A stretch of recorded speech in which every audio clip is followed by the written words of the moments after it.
Olá, boa noite, bem-vindo, bem-vinda, bem-vinde a mais um Fórum Sindical, um programa da revista Fórum em parceria com os sindicatos petroleiros norte-fluminenses.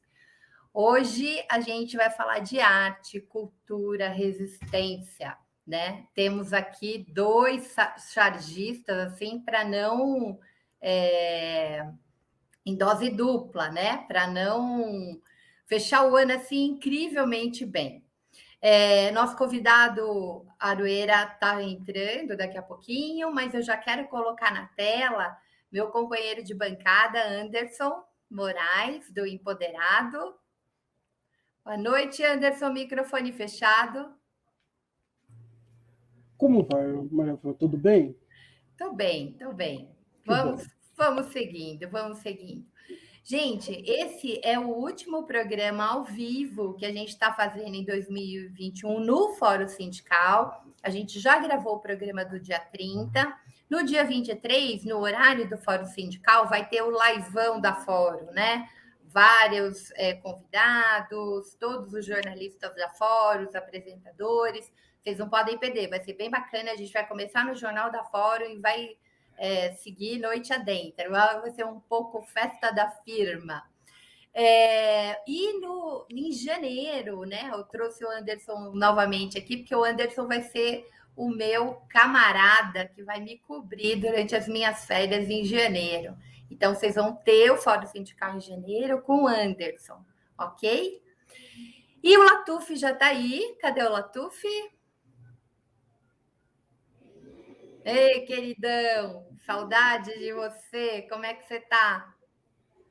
E aí, Conceição, quanto tempo, hein? Pois Obrigado aí pelo convite, prazer em estar aqui contigo, mandar um abraço aqui para o Anderson e mandar um grande abraço para o Miguel, dizer que eu estou à disposição dele, tá? Estou à disposição, Miguel, vai ser um grande prazer participar do teu programa, um abraço grande para você, faz muito tempo que a gente não se vê. Então, à tua você disposição aí, Conceição. pode deixar, eu passo. Ele deve ter seu contato, mas de qualquer forma a gente troca. E o Aroeira já chegou, Gui? Ainda não?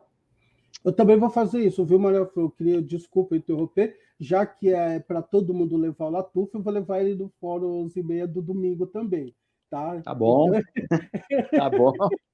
Tá ótimo, fica à vontade. A gente Eu já estou vai, facinho, facinho, facinho, facinho. a gente já vai combinando pautas, vai combinando convidados. Então, deixa eu cumprimentar, enquanto a Aroeira não chega, a gente começa o nosso papo. Cumprimentar a galera que está chegando aqui: Paulo César, Elizabeth Leite, Elvira, Frederico, José Fasmani, Veranice, é uma galera que está sempre aqui com a gente, né? Acompanhando nosso programa, que é bem bacana. A gente já tem um público cativo aí. Então, boa noite para vocês, bem-vindos. Vocês que estavam aí assistindo o Jornal da Fórum, boa noite também. Continue com a gente. Olá, Tuf, enquanto a Aroeira não chega, vamos começar nosso programa. Me diz uma coisa, eu me lembro, nunca vou me esquecer, acho que eu sempre conto essa história para você.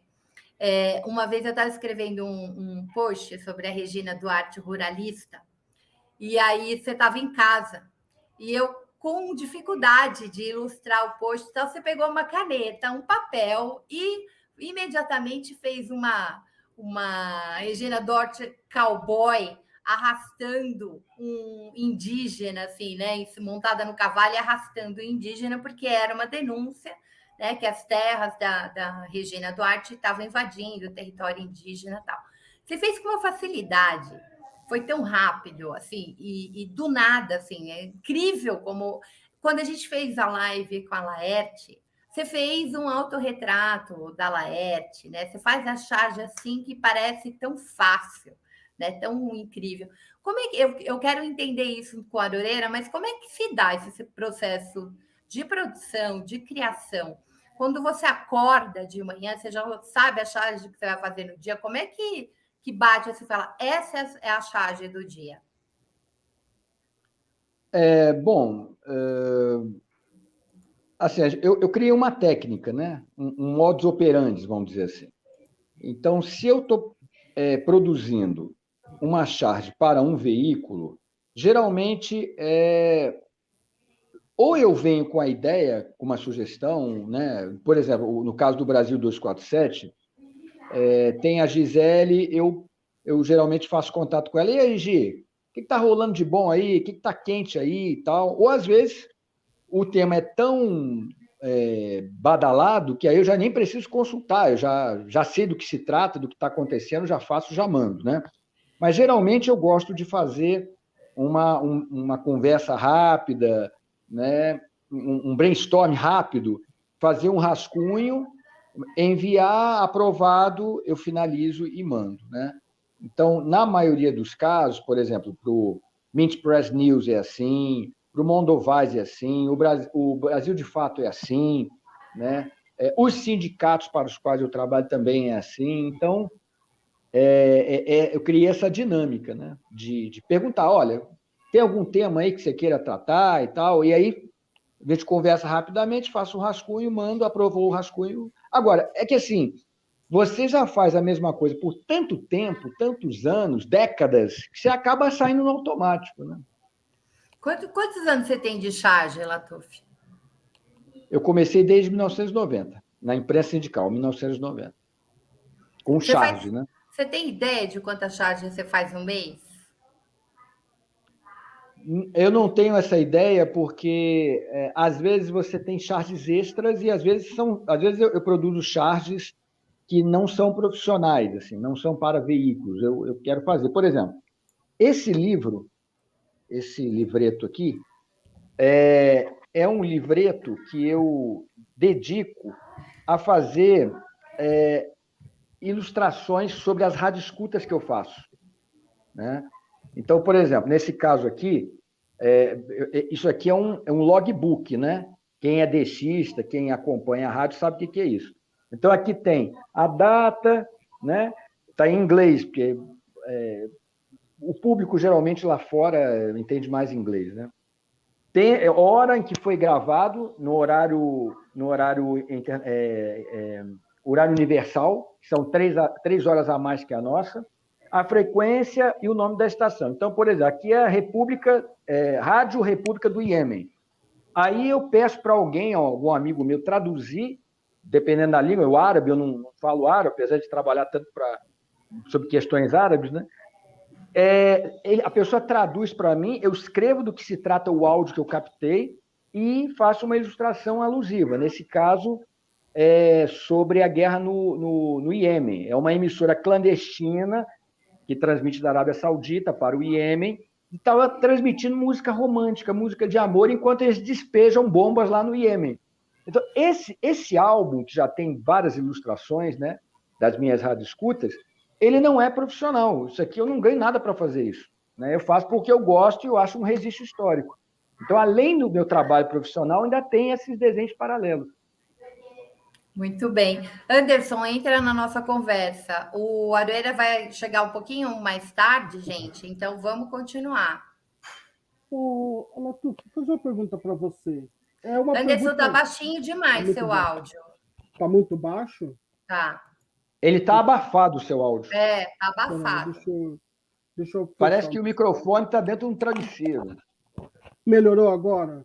Agora está um pouco melhor. Tá. Ô, Latuf, Estou te deixa eu ouvindo. fazer uma pergunta que sempre as pessoas do senso comum fazem tudo é piada? Tudo é charge? Quais são os seus limites para você desenhar? Ou você acredita que não? O seu papel é você falar sobre o tema, independente se isso vai ferir ou não um grupo, uma pessoa, enfim. Como que você lida com isso? Bom, nem tudo é piada e nem toda charge é engraçada, né? Nem toda sátira, nem toda porque aqui no Brasil existe esse diferencial entre cartoon e charge, né? O cartoon é crítica de costumes e a charge é crítica política. Então, tudo pode ser tratado, seja no cartoon ou seja na charge. Agora, se o artista vai dar um enfoque engraçado, fazer uma sátira, fazer graça daquilo ali, são outros 500, né?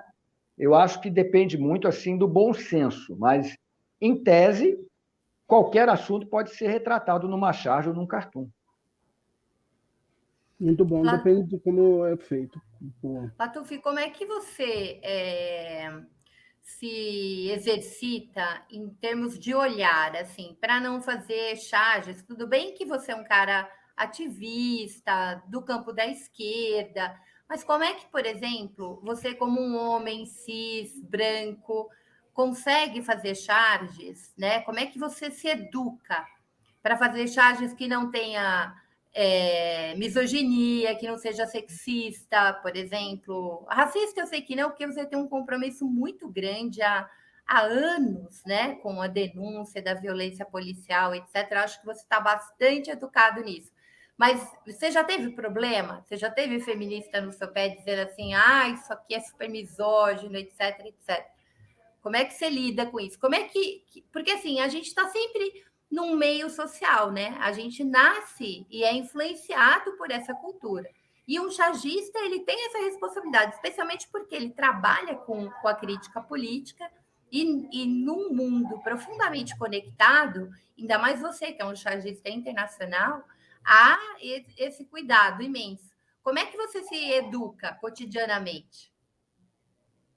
Olha, Conceição, na verdade, eu trabalho a partir da minha experiência, dos meus valores, né?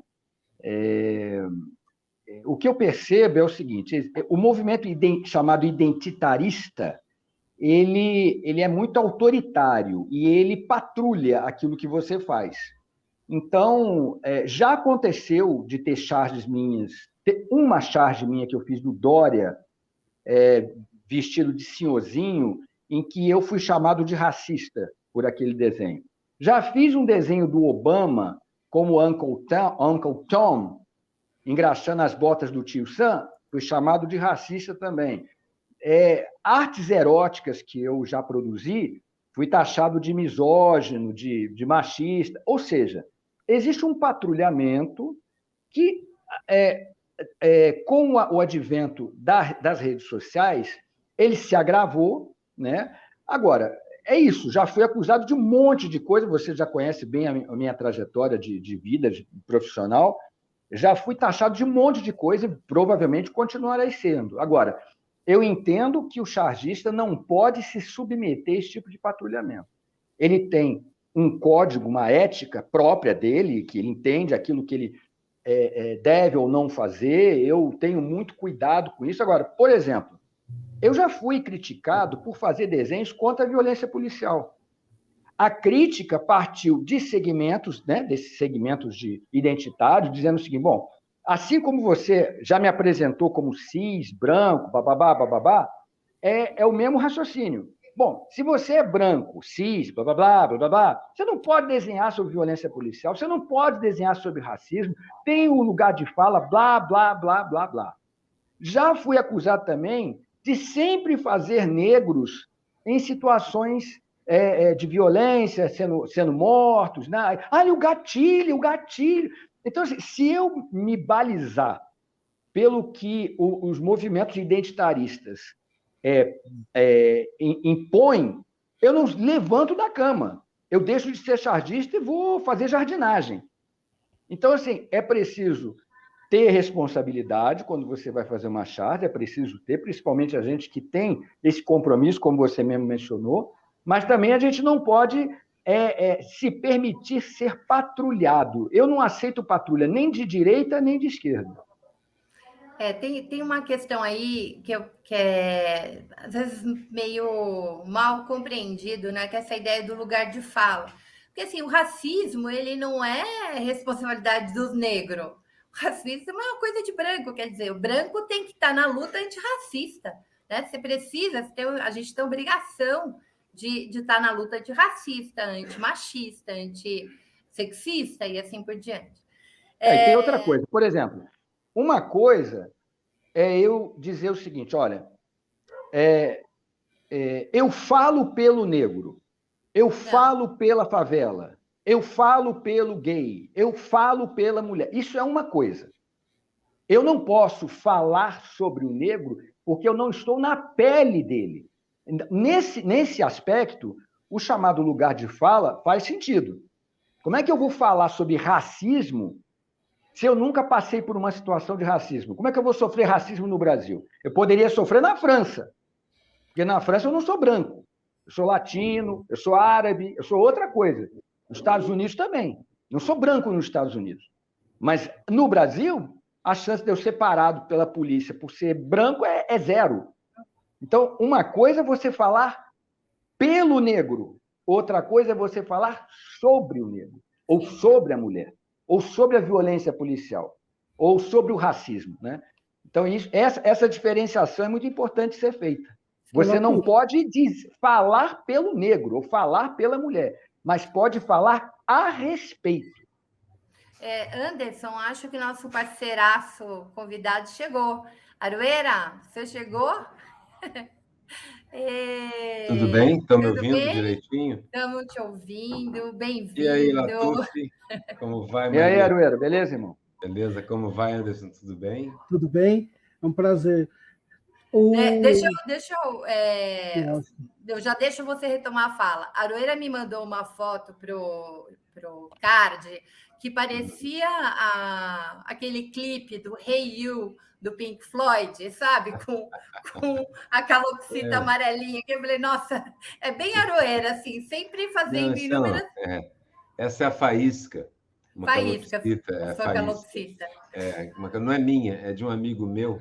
E eu fiquei na casa dele, ele gostou muito, a Faísca gostou muito de mim, subiu no meu ombro. A gente achava que era um rapazinho, mas a Faísca botou um ovo. Então, na verdade, era uma faísca mesmo. Eu já tive um gato que eu ganhei pequenininho, tal, dei nome de feminino, e aí descobri que era um gato, daí ele teve que receber um nome assim da Virginia Woolf, né? Porque, enfim, se transformou no processo.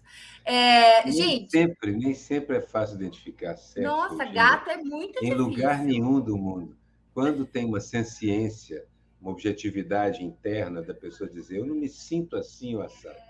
Foi bom que eu peguei uma carona na resposta do Carlos Latuf sobre a questão identitária. Eu também já fui procurado por pessoas ligadas a movimentos identitários para uma crítica. Talvez eu tenha tido um pouco mais de sorte do que o Latuf. Geralmente foram conversas muito boas e eu modifiquei. Não é que eu me sinta patrulhado, eu tenho uma visão um pouquinho diferente, mas eu ouço com atenção. Muita coisa me incomoda. Eu vou dizer uma delas é o cancelamento. O cancelamento é uma atitude assim, é complexo você adotar uma atitude de cancelamento. Eu prefiro sempre o caráter educativo das coisas. Prefiro educar as pessoas do que cancelá-las. Acho que seria melhor. Sobre racismo, feminismo e outros, a homofobia também, assim, como sou um homem branco cis de classe média, a minha função não é explicar para negros o que é racismo ou falar por eles, como bem disse o Latuf. Minha função é explicar para os meus outros homens brancos cis como eles estão sendo racistas, ou como estão sendo sexistas, ou como estão sendo homofóbicos, à medida em que eu vá compreender. É evidente que eu tento compreender tudo olhando, mas eu também tenho uma espécie de conselho. Minha filha, por exemplo, minha companheira, que vão me dando dicas. Hoje mesmo almocei com um grande amigo, cuja filha é maravilhosamente engajada. Então, ela é assim, é um radar instantâneo da bobagem sexista que um de nós, homens de 60, 70 anos, disse naquele momento. Eu presto atenção, mas concordo com o Latuf que a imposição é sempre muito ruim e, sinceramente, o cancelamento e a censura não facilitam a nossa vida, só nos complicam. Primeiro, porque vai ser usado contra a gente, mais cedo ou mais tarde. Segundo, porque se você censura ou proíbe, você não sabe o que o idiota está pensando, nem onde, nem quando. Eu prefiro saber onde eles todos estão. E também a gente não estabelece diálogo, né? E como é que a gente sai desse atoleiro se a gente não dialoga? Eu sou um conversador. Muito bem. Anderson, desculpa, eu te cortei para chamar o Aroeira. Você queria pegar o gancho? Não, que isso. Eu achei que... Eu vou ser bem sincero, sabe, Maria Flor? Eu sou militante negro, né? Tem um jornal de recorte racial e eu entendo que falta, sim, na fala dos dois, eu acho que foi muito bom essa ideia da gente conversar mais. Mas eu não quero pautá-los, muito pelo contrário, mas a única dica que eu falo para os meus mais próximos tem um pessoal, independente de idade, tem um pessoal que chega nos movimentos sociais agora que querem reinventar a roda também. Temos um problema também aí. Porque você pega o Milton Barbosa, uma Regina Dominiou, Edson França, Juarez Xavier, a abordagem deles, carinhosa, receptiva, é totalmente diferente. Você, né? Pega o Sueli Carneiro, você vai. Hélio Santos, são pessoas. Aí você vai pegar o Tony Reis, né, presidente da Liga LGBTQIA, são pessoas que vão sentar com você e vão falar assim: olha, tá vendo? Uma vez eu perguntei alguma coisa sobre o mundo LGBTQIA, ele gentilmente me deu uma apostila, falou: olha, dá uma lida aqui, que eu acho que aqui vai te dar os caminhos. Eu acho que é por aí mesmo. Acho que é por aí. E eu acho que essa ideia do cancelamento, ela parte muito. Aí vem a pergunta: será que não é porque também um pouquinho antes do golpe que o Brasil sofreu, se exteriorizou muito ódio no país? Parece que a gente não consegue conversar. Mídia social é quase impossível a gente discordar, né? A gente tem um problema disso. A gente tem que. Você só se sente bem em um grupo de WhatsApp, de Facebook, seja onde for, se todo mundo gostar do azul ou do vermelho. Se alguém põe uma pitada de branco ou não gosta de nenhuma cor também, vocês veem que é um pouco. Vocês acreditam que o momento que o país vive também contribui para esse cancelamento, esse excesso de raiva que existe no país, e às vezes uma charge ela é totalmente mal compreendida, não é nem por questões individuais, mas é porque existe muita raiva envolvida? Mas, o Anderson, isso... Opa, caiu aqui. Isso que você está falando, na verdade, existia antes. Tá? Existia antes. Mas, assim, o que eu percebo é o seguinte: a gente vê, por exemplo, vídeos do YouTube, canais do YouTube, um debate normal, ele geralmente não dá tanto like, tanta visualização, né? Agora, se eu, por exemplo, eu vou dar um exemplo, tá? Agora, nesse exato momento. Provavelmente, essa live, né? Conheço a Maria Flor, conheço o Aroeiro, você estou conhecendo agora, mas assim, a gente está num debate alto nível, não vai ter clipagem. Não vai ter clipagem, né? Vai ser uma live normal, tudo bem. Se a gente bater boca, eu te xingar, alguém clipa, põe no YouTube, eu põe nas redes sociais, bomba. Vou ter um monte de seguidores, vai ter um monte de seguidores, vou ter hate à vontade. Assim funcionam as redes sociais hoje. Então, muitas vezes... já funcionava assim, há 40, 50 anos. E a mídia já funcionava assim. A polêmica era um móvel da mídia também. E isso continua sendo, né? Então, muita gente vai te acusar de ser sexista, ou de ser machista, ou de ser misógino, ou de ser racista, porque não foi com a tua cara. E aí, ao invés de você discutir, de você tratar, você lacra, você põe lá um comentário, um vídeo, e olha lá o que o cara falou, Dona Tuf, e olha lá, é que nem aquela rodinha que tinha antigamente na escola de briga, ficava aquele monte de moleque ao redor, dois caras trocando supapo, e os caras falando assim: aê, chamou a tua mãe de não sei o quê, não deixava, vai lá. É assim, a rede social funciona assim hoje, infelizmente. Também, assim, ela funciona dessa maneira, mas eu concordo muito com o que o Anderson fala, que é o seguinte: é possível utilizar isso a nosso favor, de alguma forma. Parece que ele caiu ali. Mas é possível utilizar a nosso favor. Com alguma paciência, a gente consegue também criar regras de compatibilidade dentro das redes sociais.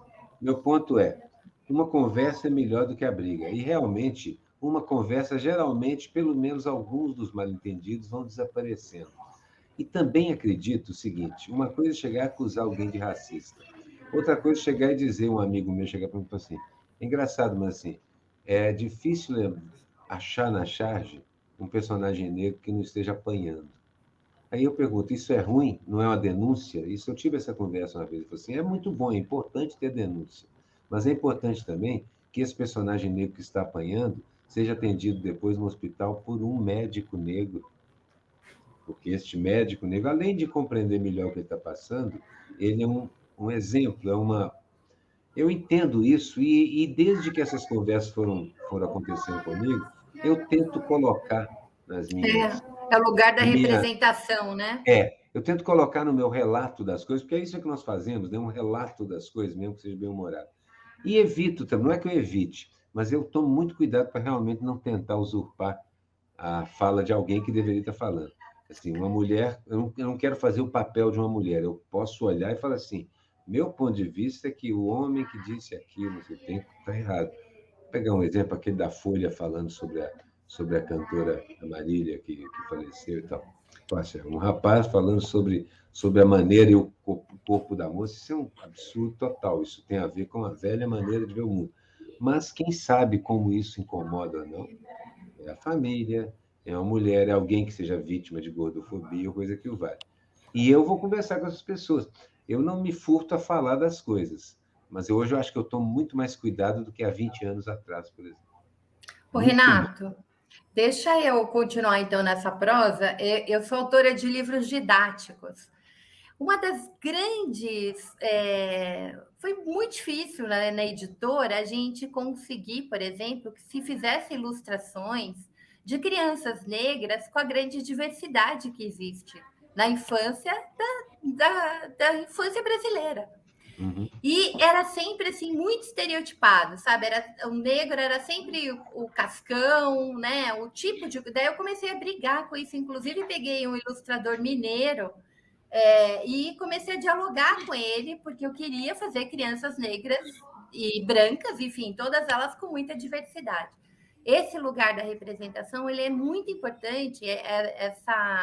E aí eu queria lembrar aí da sua infância, porque uma vez eu vi você falando da sua mãe, né, que Minha mãe era trabalhava super. com material didático, etc., e que parece. Você começou com 17 anos, mas na charge, mas você É, ilustrou, né, coisas para comecei sua com os mãe. 12 anos. Olha Comecei que com os 12 loucura. anos de desenho para ela. Mas, assim, já mais adulto, já adulto mesmo, aos 20 e tantos anos, eu lembro de uma praça que ela me pediu, fazia parte de um livro dela. Era uma praça, e nesta praça tinha 30 profissões. Ela me pediu para desenhar. Eu desenhei a praça e ela me devolveu o desenho. Eu já não morava em casa com ela, estava casado. Ela me devolveu o desenho dizendo assim: olha, tá ótimo, mas todas as profissões subalternas você colocou exercidas por negros. E todas as profissões superiores você colocou exercidas por brancos. E a norma que o Ministério da Educação está começando, havia uma tendência à inclusão. Eu acho que Paulo Freireanos, soltos dentro do Ministério da Educação, começaram a estabelecer algumas normas. Havia uma tendência à inclusão e que, portanto, livros que não trouxessem a inclusão começavam a não ser mais adquiridos. Ela falou assim, então a gente tem que mudar. Eu, a princípio, estranhei, mas depois que ela conversou comigo, eu entendi. Eu já tinha tido umas conversas assim como chargista. Aí a gente mudou. Deu um trabalho, mas o resultado ficou outro.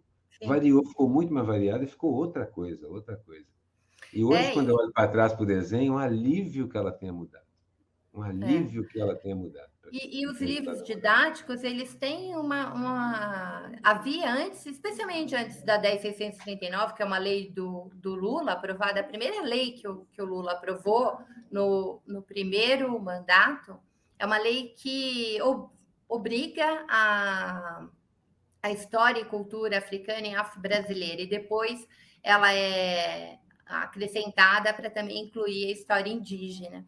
A partir disso, os programas nacionais de livro didático começaram a ter um cuidado maior com isso, mas você pegava, não precisa ser de história, você pegava uma ilustração de uma crônica em livro de português, se tinha um personagem que era bêbado, que atrapalhou, não sei o quê, o ilustrador fazia negro.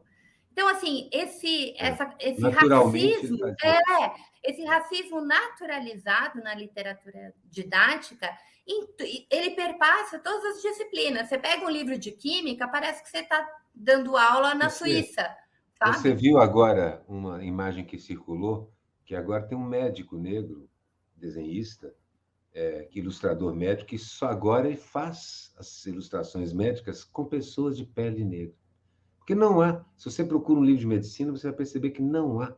Então, isso é uma inclusão muito positiva e eu acho que é função dos desenhistas, ilustrador também fazer isso. Mas uma coisa eu concordo muito com o Latuf, é o seguinte, Os jornais do mundo estão começando a ter medo de ter chargistas, porque, de certa maneira, os chargistas, o mundo está sensível demais e agora você tem um chargista, é garantia de problema. É o New York Times que o diga. O New York Times, por exemplo, parou de fazer charges na sua versão principal por conta disso. Por isso que eu falo o seguinte, é preferível você ter polêmica explícita, que a charge continue, que esteja lá, que uma contrapartida seja dada, que alguém comente aquilo, porque a polêmica visível educa. Todo mundo melhora no final disso. Todo mundo melhora no final disso. Então, eu entendo muito assim, a patrulha é uma coisa perigosa, porque ela não dá muito direito de resposta. A patrulha captura e executa o pelotão de fuzilamento. Acabou. É linchamento. É perigosíssimo. Essa cultura do linchamento é terrível. Todas as coisas autoritárias vão se voltar contra nós. Mas, por outro lado, assim, se você não fizer a inclusão... Eu lembro de um publicitário negro falando, sabe por que tem anúncio racista? Ele falou isso numa entrevista. Sabe por que tem? Porque no corpo de criação das agências não existem negros. Não existe um cara para levantar e falar assim, ô bicho, isso aqui não pode, isso aqui é racista. Isso. Anderson, se você muda isso, diminui para caramba o racismo estrutural. Porque ele é estrutural, mas ele é feito por pessoas, na verdade. Que às vezes nem percebem, mas é feito por pessoas. Eu acredito também que tem uma questão aí que em momentos de crise do planeta, acho que é bom a gente revisitar a história, né? Eu sinto falta das pessoas, por exemplo, graças a charges, muitas fábricas educaram politicamente seus operários, os trabalhadores. Aquela charge que nasce ali na porta, ali na porta da fábrica. Então, às vezes, se a gente voltar na história e entender para que existiu também, acho que colabora. Eu queria saber se a gente podia falar um pouquinho da formação de vocês sobre artes e quadrinhos, como que isso funciona. Sabe por quê? A primeira vez que eu falo isso aqui na fora, mas eu sou colecionador de quadrinhos. E o motivo de eu gostar de vocês, eu vou confessar uma coisa. Eu me forcei a estar aqui hoje, porque eu gosto demais de vocês, porque eu sou colecionador de quadrinhos. Que barato. Eu queria lembrar uma coisa aqui, que o Latuf é um desenhista de porta de fábrica e de barricada. Eu sei que ele faz isso, desenha ali, enquanto as pedras e os coquetéis estão voando, ele está desenhando e mandando, porque eu já soube que ele fez isso várias vezes. Laerte, enfim. E aí eu queria mostrar uma coisa para vocês, né? Que como eu coleciono, eu tenho mais 5.000 quadrinhos, uma das coisas que eu curto muito... E eu tenho aqui chiclete com banana, edição especial. Eu guardei só para mostrar para vocês. Para mostrar para vocês. E tem uma outra que eu queria saber justamente isso. O que vocês leem? Como que começou? História das Histórias e Quadrinhos de Álvaro de Moya, assinado pelo Chalberto e o Paulo Caruso, né?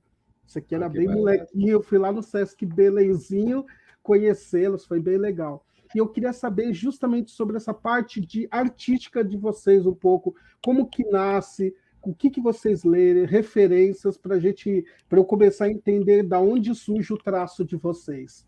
Aroeira, e deixa eu complementar, porque o Latuf eu conheço bem, a gente já trocou muitas ideias, é a primeira vez que a gente conversa. Então, eu queria que você também, no meio dessa resposta, contasse para a gente um pouco como é que você saiu, né, dessa coisa mais do ilustrador para a charge política. Porque eu entendo, aí de novo meu papel de historiadora, né, assim, toda vez que eu olho, você deve ter umas 20.000 charges, porque você tem 50 anos de trabalho, começou menino, né? Deve ter isso. Daí eu fico pensando no Belmonte, coisas que a gente olha aquilo ao longo, né? É um livro de história. Quando você pega as suas páginas de charge e vai olhando, é aquele instantâneo, né? Você fala, nossa, esse país está... E aí, como historiadora, eu fico tão feliz que eu falo, toda vez usei muita charge no meu trabalho, muita, porque ela conta muita coisa num desenho. Né? Então, esse instantâneo da memória, é óbvio que eu estou falando de chargistas, da característica de vocês, que são humanistas, que defendem os valores democráticos, enfim, então vão fazer a crítica política, né, do lado do mais fraco, né, do lado do mais pobre, não vai fazer uma charge que seja contrária ao que é pró-Bolsonaro, por exemplo. Então, eu queria que você contasse um pouquinho, né, nesse seu longo percurso aí de trabalho, como é que você foi para o campo da charge política. Tá. Começa você ou eu, Latuf? Eu? Fica à vontade, mineiro primeiro. Tá bom. Então tá. Bom, assim, a transição foi a seguinte. Eu comecei com charge, com ilustração. Meus pais descobriram que eu sabia desenhar. Meu pai era do ramo, minha família tem muitos desenhistas. Então, ele me deu algum treinamento e depois eu também trabalhei em umas apostilas dele de desenho geométrico e artístico, porque ele era professor. Minha mãe começou a produzir uns livros, foi a vanguarda, né, assim, uma jovem professorinha que, na verdade, não se contentou em ser isso, esposa e jovem professorinha, apesar de 5 filhos, ela foi à luta, virou pedagoga, escreveu 100 livros. Bom, eu ilustrei vários deles, minha irmã também profissional ilustrou. Então, eu ilustrava os livros. Mas meu pai uma vez perguntou se eu não queria fazer a ilustração da coluna dele, um jornal em Belo Horizonte, de esportes. Meu pai sempre foi muito ligado, foi jornalista também, além de professor. Eu ilustrei e aí um dia o editor me chamou lá e falou assim, vem cá, você quer fazer charge de política? Faço. Era o governo Geisel. Eu fiz algumas, fiquei fazendo charge de política e aquilo acabou, mas aí o Lor e o Nilson apareceram com os fanzines deles lá em Minas Gerais, e eu já tinha pegado o gostinho. Então, comecei a fazer charge política ali com 2 caras que tinham uma visão política muito mais densa do que a minha, o Lor e o Nilson. O Nilson, por exemplo, também viveu com o Enfio um tempo, morou com ele, dividiram apartamento. Um cara muito conectado àquele humor agressivo, forte, vigoroso do Enfio. Então, foi assim que eu fiz a transição. E acabei assim, não achava que eu ia ser desenhista. Até então, eu me preparei para ser cientista, fui estudar matemática. E durante meu curso, alguém usou desenhos meus numa carta-programa. Eu fui reclamar lá no DA, mas acabei me envolvendo com a presidenta do DA e aí acabei entrando para a política. Daí, a partir daí, quando eu olhei em volta, eu estava no movimento sindical, desenhando jornais e revistas na reconstrução sindical. A partir daí, não parei mais de fazer a charge política, né? Com idas e vindas, não é um avanço linear, mas aprendi muito nesse período. Eu começo cru, inocente, com a visão política maniqueísta, superficial, eurocentrada, e só durante o trajeto eu fui percebendo quais são o que são esses ismos estruturais todos. As fobias estruturais, elas estão tão dentro da estrutura da sociedade que a gente mesmo não percebe o que está fazendo. Então, o processo é esse. Hoje em dia, eu percebo que a charge não é uma coisa simples. Eu prefiro complicá-la. Mas eu e o Latuf temos uma coisa em comum que até força nosso desenho a ser um pouco elaborado, que é o seguinte, a gente não bate em quem está apanhando porque está lá embaixo, porque está ferrado. Simplesmente é proibitivo. Não passa na nossa cabeça fazer isso. A minha função e a dele não é bater em qualquer um que esteja governando. Não é essa a ideia, não. A minha função e a dele, pelo menos eu vejo assim, é bater em quem está oprimindo, o que é uma coisa completamente diferente. Obrigada. Latuf, tá fechado seu microfone. Desculpa, é que estava um bombeiro aqui, eu fechei o microfone. Essa fala do Arueira é muito importante pelo seguinte, o Arueira vai lembrar bem, hoje em dia, como tudo está polarizado, é muito fácil de você ver pessoas tomando lados, né? Hoje está muito fácil, eu percebo que é muito mais fácil. Na época dos anos 90, da época do Fernando Henrique, em que se dizia que não tinha mais direita e esquerda, que o muro caiu, né? Se você falasse direita e esquerda, o cara ria na tua cara. Ele disse que não existe mais esquerda, Latuf, não existe mais direita, o mundo é globalizado. Aí, o que acontece? Naquela época, tinha uma porrada de isentão. Tudo isentão. E aí, claro, o chargista isentão. O que é o chargista isentão? Ele bate em todo mundo. E aí, ele pode bater no peito e dizer assim, eu sou apolítico. Como se isso pudesse existir. Eu sou neutro. Eu sou neutro. Cara, quantas vezes eu ouvi falar do sujeito dizer assim, sou apolítico. É sensacional, né? Não era nem então, apartidário, assim, né? Não, exatamente. Não era apartidário, é apolítico, né? Até um cadáver é político. Então, não existe esse papo de não é político, né? Mas tudo bem. Então, assim, é muito importante essa fala dele, porque existe sim essa coisa de eu sou isentão, eu bato em todo mundo. Não, não é assim. Eu não bato em todo mundo. Bater por bater, eu não bato, não. Do nada, não. Ou tem que ter uma base, um argumento bom, ou então. E isso que ele falou, principalmente bater em quem já está apanhando. Pô, eu vou dar um exemplo muito claro para você. Eu não vou citar nomes aqui de quem me falou isso, tá? Mas, assim, o Jean Willis, que é um cara que, inclusive, eu conheço, entrevistei ele no apartamento dele quando ele vivia aqui em Copacabana. Jean Willis, ele esteve em Israel, foi convidado para um evento em Israel, o pessoal do BDS, que é o boicote a Israel, caiu de pau nele. Muito bem feito, perfeito, é isso. Só que me cobravam que eu fizesse charge batendo no Jean Willis. Falei, cara, olha só, tudo bem.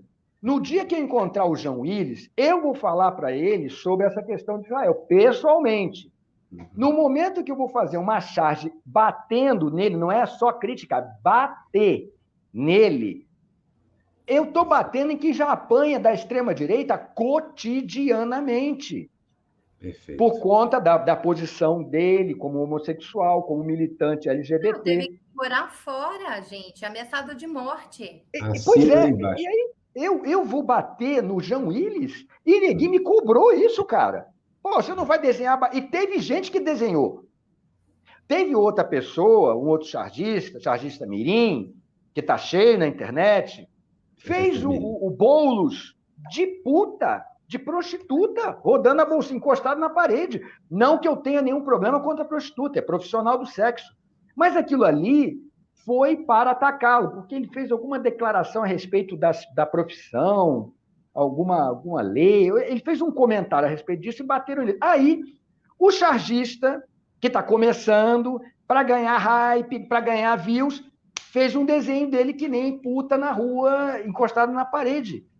Mas, meu Deus do céu, não é assim que a banda toca, sabe? O sujeito tem que ter ele tem que ser consequente, ele tem que saber em quem está batendo, né? Ele tem que ter escolhido o lado. Pois é, e você tem que ter, sabe? Porra, eu vou bater no Jean Willis, cara. Vou bater no Jean Willis. Pô, o homem já apanha pra caralho da direita. Eu vou bater no Jean Willis. Então, companheiro... tudo bem, claro, eu tenho crítica a respeito dessa participação dele, mas isso não é caso para fazer charge, entendeu? Não é charge. Agora, respondendo a pergunta do Anderson, que acabou que a gente... Um assunto vai puxando o outro. O Anderson, a minha formação artística, por incrível que pareça, nada tem a ver com a política. É zero a ver com política. Basicamente, anos 70 e anos 80, eu via muita televisão.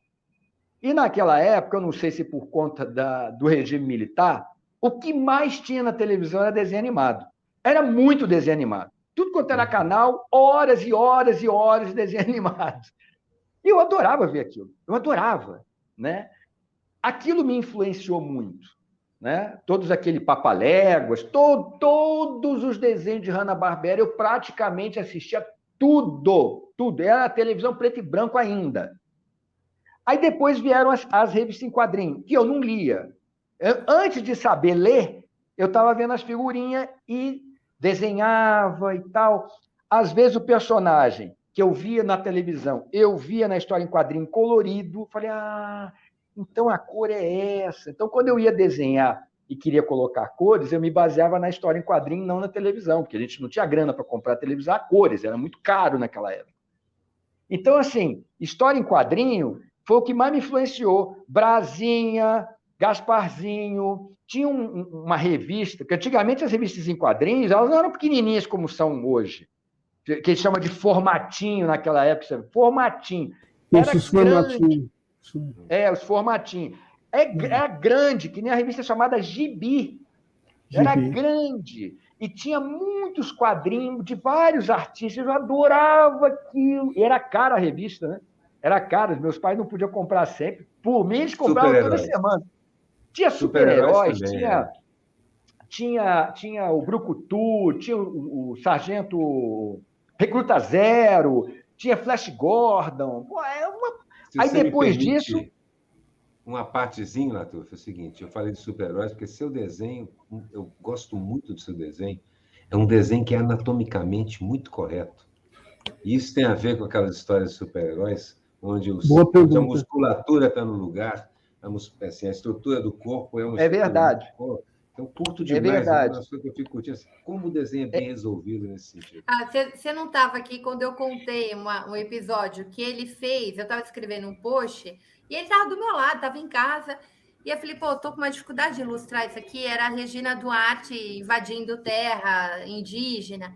Ele me faz uma Regina Duarte ruralista, meio cowboy, assim, no cavalo, e o corpo do indígena sendo arrastado, assim. E eu me Sim, lembro desse detalhe. Ele fez uma rapidez que eu falava, gente, como impressionante o desenho dele. pode isso? Agora, Impressionante. olha só, Anderson, só para a gente concluir então aqui. Olha aqui, ó. Tipo, só desenho em quadrinho. Só todos os desenhos animados do Brasil que saíram no Brasil. Ah, que barato. O que acontece? Essa época Preciosidade, Anderson. tinha muitas Tem histórias muita. em quadrinhos e o que começou assim uma quebra, digamos assim, de paradigma foi quando eu comecei a ver a revista Mad. Ah, sim. Porque a revista Mad era sátira, era diferente das outras de quadrinhos, de heróis, de personagens. Era sátira, e tinha sátira política ali. Talvez Isso. o embrião do chargista tenha nascido a partir da revista Mad. Isso lá nos anos 70, quando era editada pela editora Beck. Né? Tinha o Ota, que faleceu esse tinha ano, o né? Otto, o grande Faleceu Otto. Otto agora. Então, assim, a minha formação artística, ela é basicamente essas histórias em quadrinhos dos anos 70 e 80 e os desenhos animados dos anos 70 e 80. E vou dizer uma coisa, hein, Maria Fro? A MED não seria publicada hoje, não. Tem muita coisa que também não seria publicada por causa Não dos mesmo. cancelamentos, hipótese nenhuma. Sim, Ficar... sim. Tanto é que ela diminuiu muito, a verdade. Muita gente que com menos de 30 anos nem sabe que é a MED mais. Com certeza não.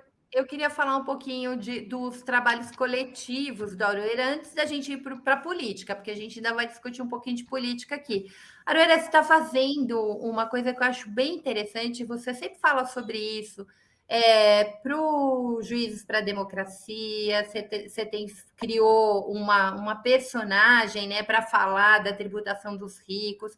Como é que se dá esse processo coletivo? Porque você fala muito disso. Que parte da sua inspiração nasce nesse processo coletivo. Eu queria ouvir um pouquinho. Eu gosto do trabalho individual, assim, do cartunista, aquela coisa que você senta na sua casa, reflete, pensa.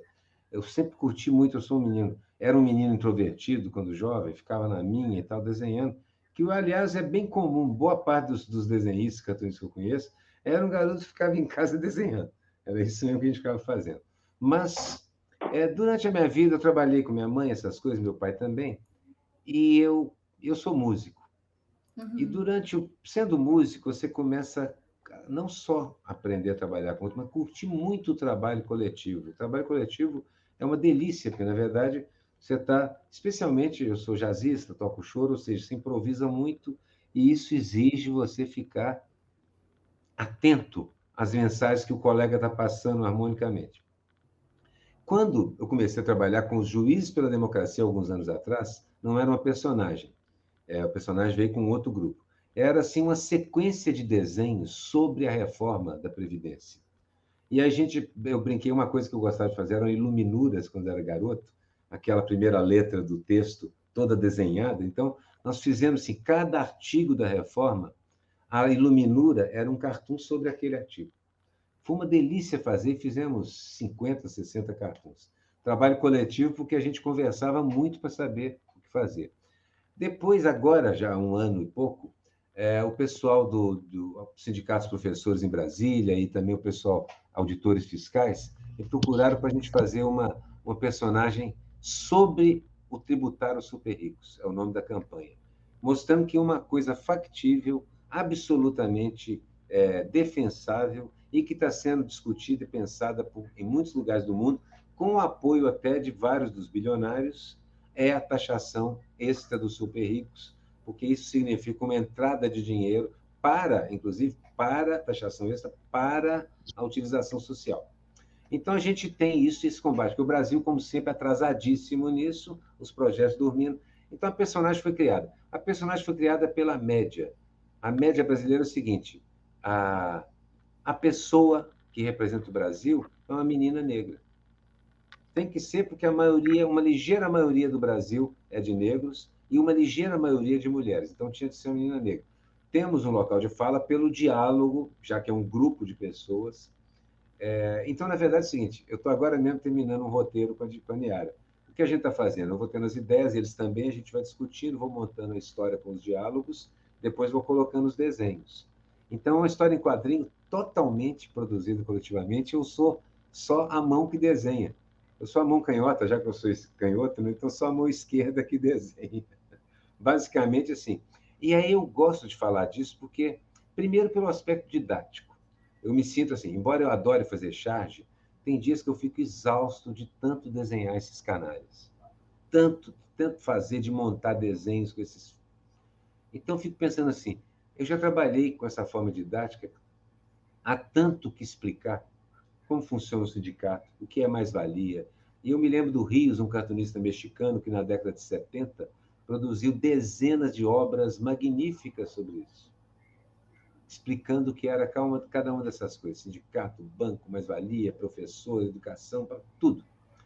E, às vezes, assim, esse trabalho está sendo muito gratificante nessa direção. Ainda é um trabalho muito específico, porque a Niara não toca em todos os assuntos, geralmente em assuntos ligados à tributação.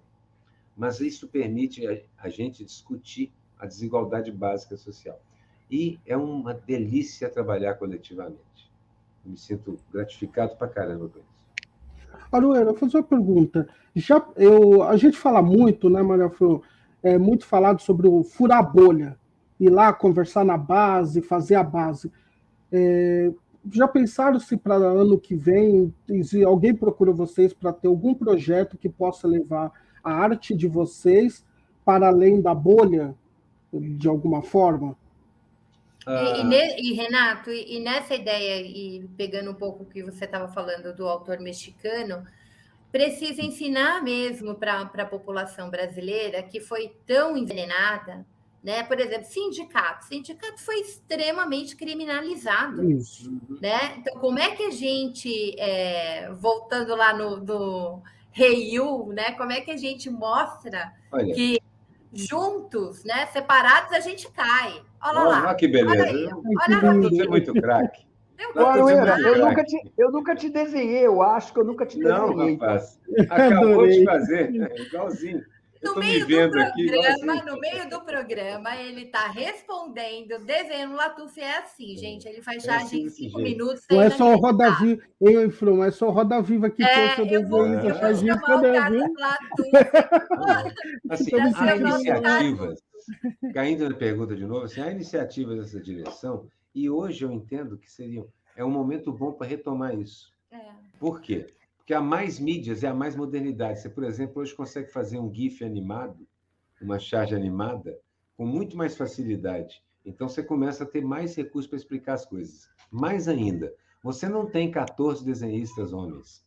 Você tem 400 desenhistas, sendo que 150 são meninas. Você tem uma quantidade enorme de desenhistas negros e tem desenhistas indígenas agora. Ou seja, você aumentou demais o leque de personagens que podem trabalhar.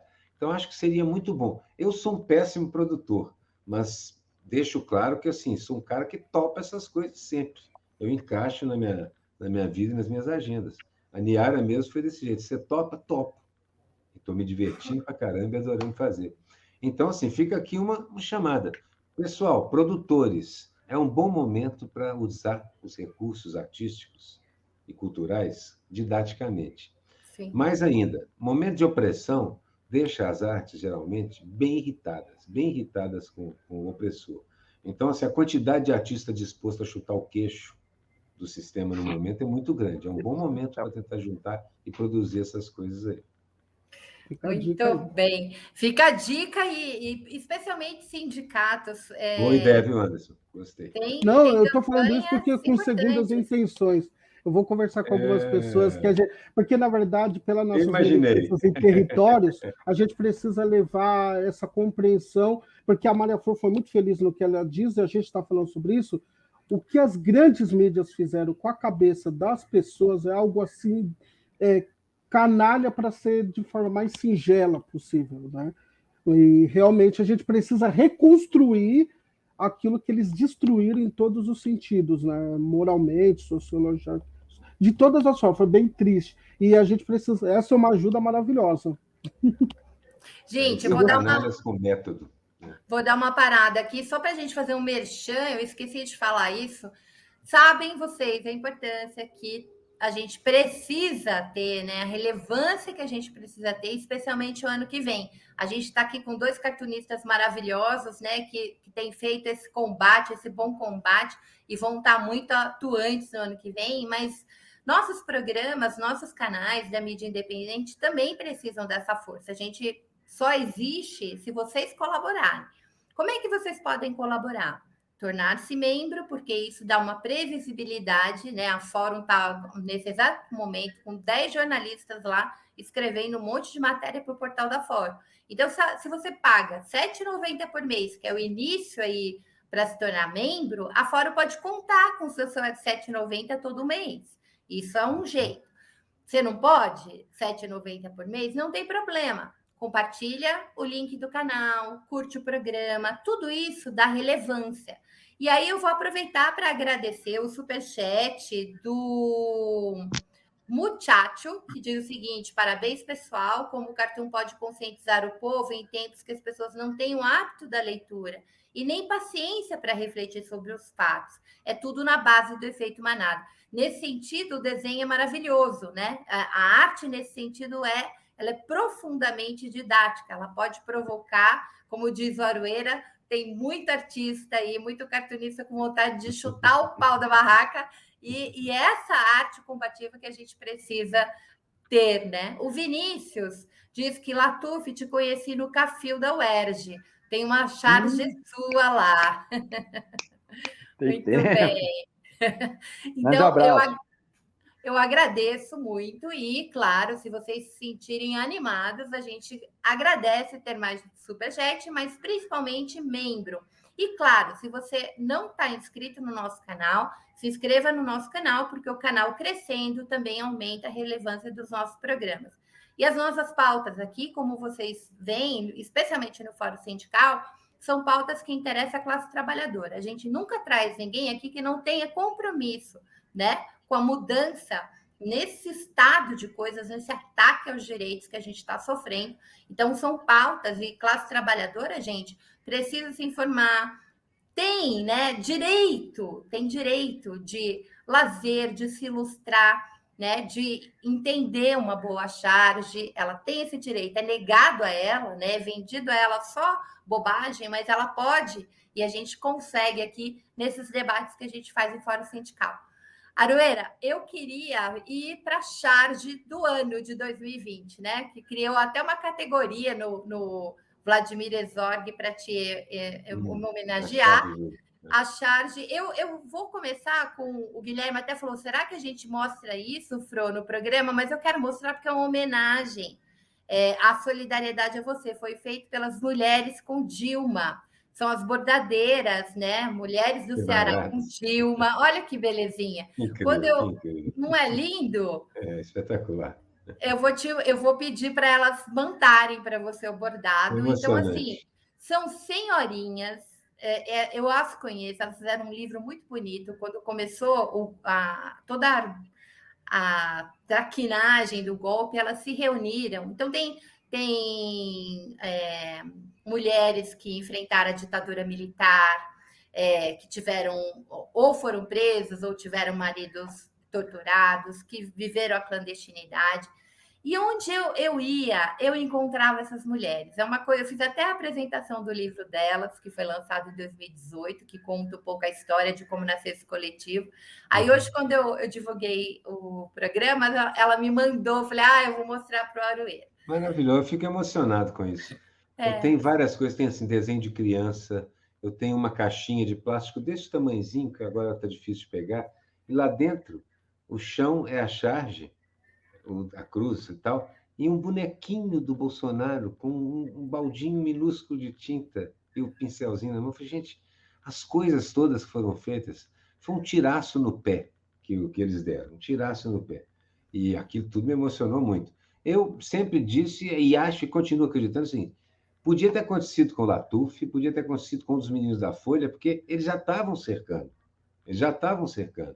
Era inevitável que fosse acontecer com um desses cartunistas que eles já estavam processando há quanto tempo? Pelo menos uns 6, 7 meses eles já estavam cercando, processando e ameaçando cartunistas na Folha e o Latuf, através da questão policial, principalmente. Mas como o governo Bolsonaro é um governo de milícia, é muito natural que tomasse as dores da polícia, que é milícia, na maior parte desses casos aí. Agora, Então, Arueira, aquele foi o episódio. Pode Arueira, falar. vamos imaginar que uma pessoa veja essa live, esse vídeo, daqui a 10 anos, e não saiba nada a seu respeito e nada do que aconteceu. Contextualiza para a gente, para quem não acompanhou essa história, porque de repente vê um bordado que está assim, somos todos Arueira, e uma suástica. Não, é que eu ia. Na sequência, então, olha só, eu ia pedir para pôr tem a razão. charge. Explica direitinho essa história aí da Do suástica. Latuf, para evitar o cancelamento. Até porque o Arueira já foi processado pela Federação Israelita por causa disso. Não, e por isso que o Guilherme estava todo preocupado de colocar o bordado. Mas o Guilherme bota, não foi à toa que eu escolhi para o tumbe desse programa a charge do crime continuado e também de resistência continuada. Essa charge tem uma razão, porque o Bolsonaro, no dia anterior, tinha pedido aos seus militantes e seguidores para invadirem as UTIs do hospital, porque ele duvidava que elas estivessem ocupadas. Meu filho estudava medicina na época, agora é médico. Eu fiquei imaginando isso, eu não acredito, meu filho assim, eu não acredito que o cara faz uma bobagem dessa. Já pensou? Aquela quantidade de gente chegando da rua, entrando em UTI, sem asepsia, sem nenhuma limpeza, sem nada, não menor sentido. E os caras eram loucos e são loucos o suficiente. Então, essa era a razão da charge. A charge foi feita usando dois símbolos que eu sabia, admito, eu sabia que ia dar uma certa atenção, porque você pega o símbolo da Cruz Vermelha, que, de certa maneira, virou o símbolo da saúde, e pega a suástica, que virou o símbolo do mal encarnado, e junta aquilo. A Cruz Vermelha me ligou também, para, respeitosamente, pediu que o símbolo era muito importante para eles, para eu evitar usar dessa forma. Claro, e eu também, respeitosamente, expliquei que o sucesso de vocês foi tão grande que a Cruz Vermelha não é mais símbolo da Cruz Vermelha, é símbolo da saúde. É o símbolo internacional da saúde. Exceto nos países de língua árabe, porque tem o crescente verde. Isso, pois é. Mas que substitui o símbolo da saúde. É porque o trabalho dos caras é bom mesmo. Então, a gente entrou num acordo, é o seguinte, provavelmente eu vou ter que usar de novo, mas contem comigo para qualquer campanha que vocês precisem da Cruz Vermelha. Agora, o outro lado não negocia, não discute. O outro lado chega chutando. E aí fizeram essa bobagem toda aí.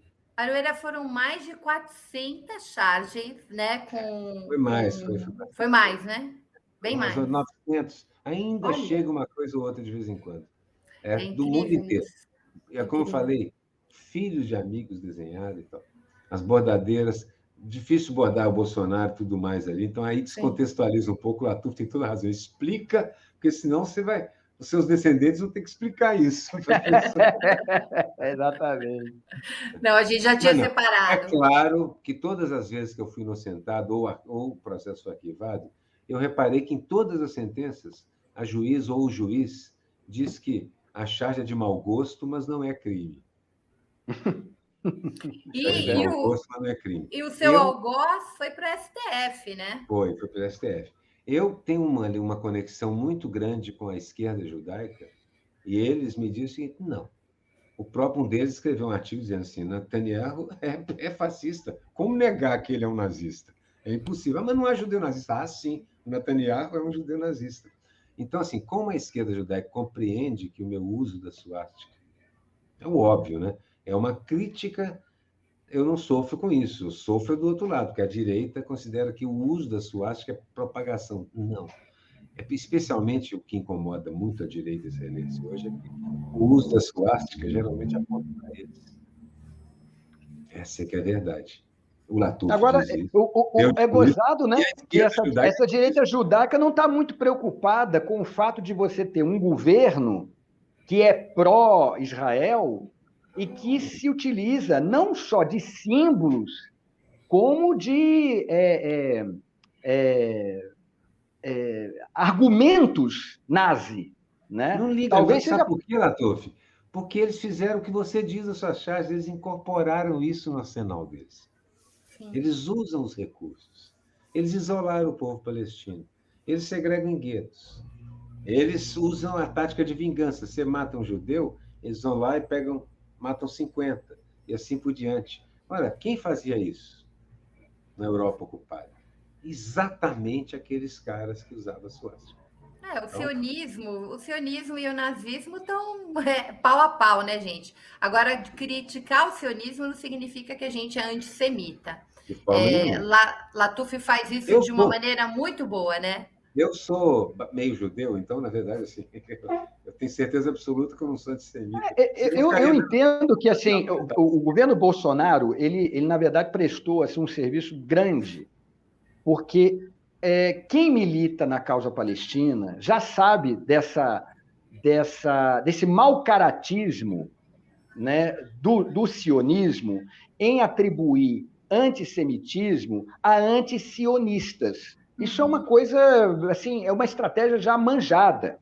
E o fato também do Netanyahu ter se aproximado, Israel se aproximou, né, não só o próprio Netanyahu, mas assim, a questão não é o Netanyahu, o Estado de Israel tem esse pensamento. O Netanyahu se aproximou de gente da extrema-direita da Europa, né? Na Hungria, na própria Itália, se aproximou da extrema-direita nazi. No caso do Viktor Orbán, nazi, antissemitas reais. O próprio Trump, que os seguidores do Trump, para você ter uma ideia, eles são antissemitas, mas defendem o Estado de Israel porque entendem que o Estado de Israel é uma ponta de lança contra os árabes e muçulmanos. Então, é uma coisa... Assim, é inimaginável você pensar... Realmente, hoje... É inimaginável você pensar que você tem uma extrema-direita judaica, porque, no final das contas, fossem judeus de esquerda ou de direita, foram para a Câmara de Gás do mesmo jeito. Era judeu, ia para a Câmara de Gás. Ponto. Então, você imaginar que essa extrema-direita se alia, a extrema-direita judaica, se alia com uma extrema-direita que, se fosse nos anos 40, mandaria eles para a Câmara de Gás. E se tiver oportunidade, manda. E se tiver oportunidade, manda.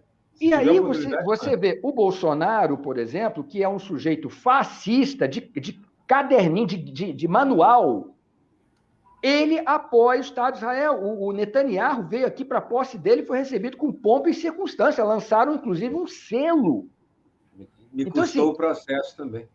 Que bom que pelo menos fica evidenciado, né, essa ligação que os defensores da causa palestina sempre denunciaram da extrema-direita judaica com a extrema-direita.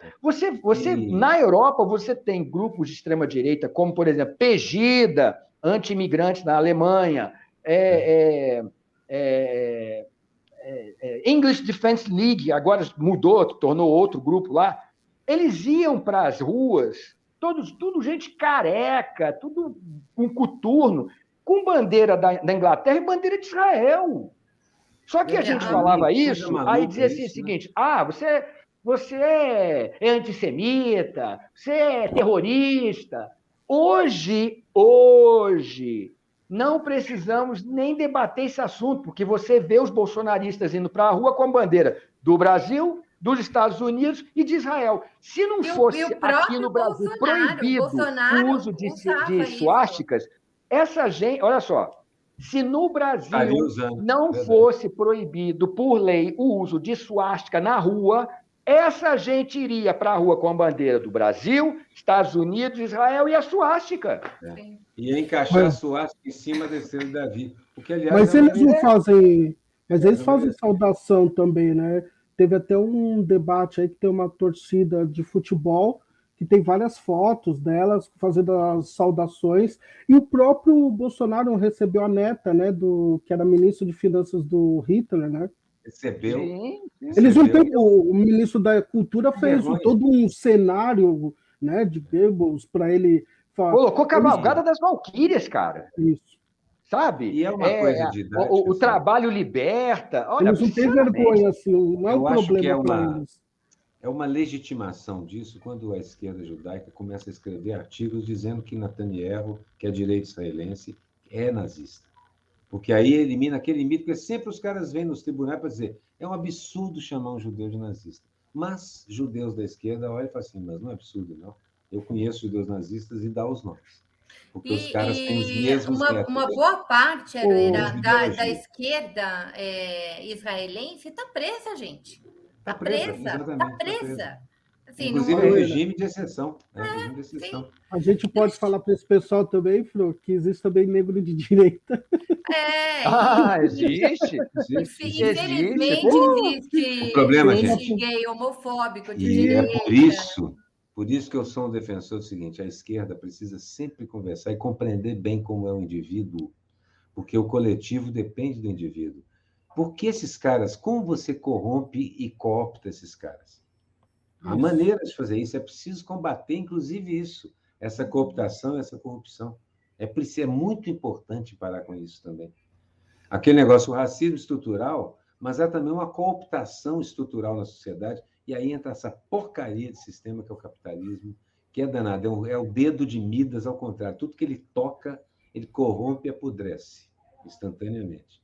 Então, é preciso tomar muito cuidado, tanto no identitarismo, quanto nas outras questões. É o seguinte, há limites, porque é o seguinte, quando um negro, um LGBTQI ou uma mulher assume o papel de fascista e passa a explorar, passa a sacanear, tem que ser combatido.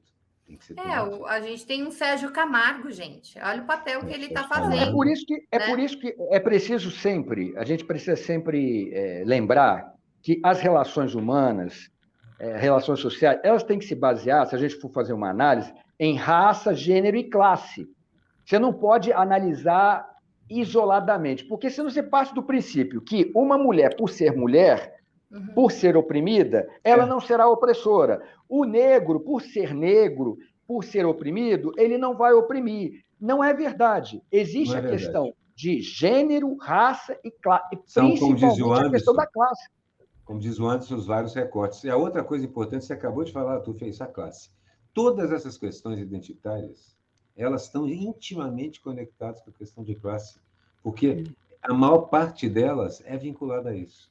Há um papel no capitalismo da mulher como segundo sexo, há um papel no capitalismo para a escravidão, há um papel específico. E como falar de capitalismo no Brasil sem falar da questão racial? Não tem nem como separar uma coisa da outra. Ou de gênero, né? Numa sociedade nascida no patriarcado e na escravidão. Sim. Onde a mulher cumpre um papel tremendamente difícil de gerar e produzir mais homens. Força de trabalho.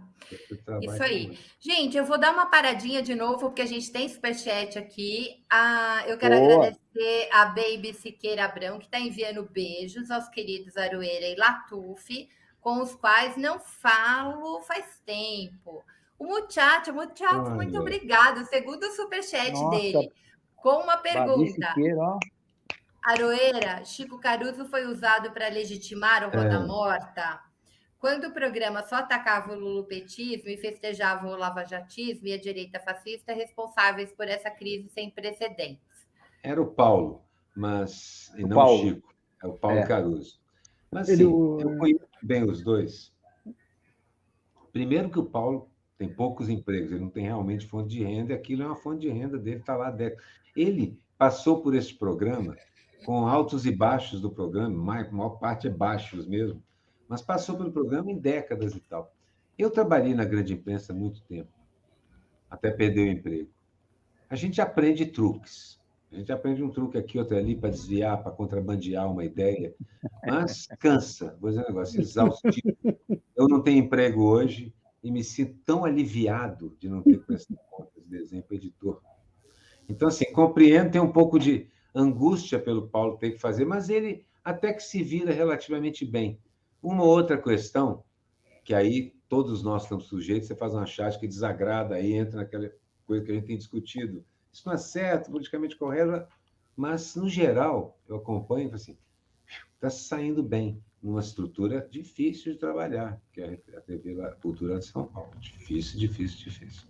É mais fácil trabalhar no Globo, eu acredito, já trabalhei lá. É mais fácil Virou um QG da virou um direita, QG dos né? tucanos, especialmente da ala direita do Tucano. Sim, sim. Aí entra a questão de classe, tem que trabalhar, né? Tem que trabalhar, porque esse é um problema. Todos nós estamos sem emprego. Assim, você conta nos dedos os cartunistas que ainda estão trabalhando em jornal. O resto é chapéu de músico. É verdade ou não é, Latuf? A gente desenha com o chapéu.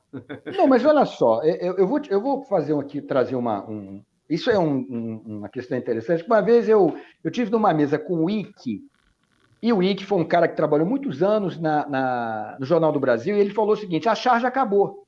Acabou, ele fala isso. O Santiago, lá de Porto Alegre, também um bom amigo, ele diz a mesma coisa, a charge acabou. Eu não sei como que a charge acabou, porque, assim, nunca se consumiu tanta charge como agora. Nunca vi tanto chargista. Pois é, eu nunca vi. Você pega um Instagram, um Twitter, você vê uma penca de gente replicando charge. Agora, a maneira como se produzia, publicava, vendia é diferente, não é mais como agora. Digamos que agora, o pagamento, a charge acabou. Não, mas aí tem uma questão interessante. Por exemplo, o J. Camelo, que é um desses chargistas que a gente vê muito em rede social, muito. Ele tem o crowdfunding dele. Ele diz, olha, você quer apoiar o meu trabalho? Está aqui o Pix, está aqui a minha conta. Aquele cara, o André Dahmer, eu sempre uso o exemplo do André Dahmer. O André Dahmer começou do nada, cara. Começou na internet. Eu me lembro bem dele. E aí, o que ele fazia para ganhar o dele?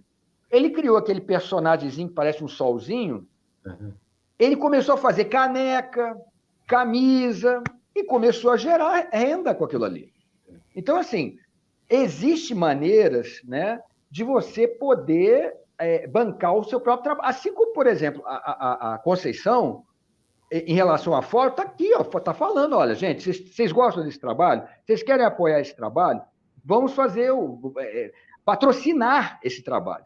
Então, o J. Camelo, por exemplo, eu não sei como é que ele está, eu não conheço ele pessoalmente, mas eu não sei, podia até entrevistar ele aqui, ô Conceição. Eu não sei como é que ele banca o trabalho dele, mas ele faz isso. Você gosta do meu trabalho?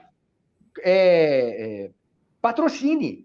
Então, existem maneiras. Agora, se a gente for pensar na maneira como se fazia a charge nos anos 70, 80, realmente, esse tipo de jornal, esse tipo de charge acabou, realmente. É um modelo. Agora, né, o Arueira, o Arueira é um cara interessante, porque é o seguinte, o Arueira, ele era para ser como o Ike, chegar e dizer o seguinte, olha, acabou a charge. Porque o Arueira é dessa época. Ele é da época do jornal, né? Do jornal impresso, e trabalhou na grande imprensa, né? Então, assim, ele continua trabalhando. Ele não trabalha no jornal impresso, mas trabalha no Brasil 247, no jornal online. E tem uma arrecadação, tem um crowdfunding. É isso, ele ganha para fazer esse trabalho. Ele é um profissional, ele continua atuando na área. Então, assim, é um sujeito que se adaptou às novas tecnologias, aos novos tempos. Quem não se adapta ao novo, como diria o Belchior, o novo sempre vem. E se você não se adaptar, ele passa por cima. Tem um detalhe, assim, houve uma redução, claro, digamos, do padrão de vida, porque uma coisa é ser o chargista, antigamente havia isso, era o chargista do jornal. Geralmente tinha um salário muito bom, porque tinha era poucos, o chargista, né? Era a cara do jornal, tinha aquela coisa, tinha poucos. Mas não é mais assim. A internet baixou um pouco, mas, sinceramente, assim, o tempo foi me tornando mais frugal. Eu simplesmente Eu não consumo. A única coisa que eu preciso de comprar é coisas para os meus instrumentos e meu equipamento de trabalho.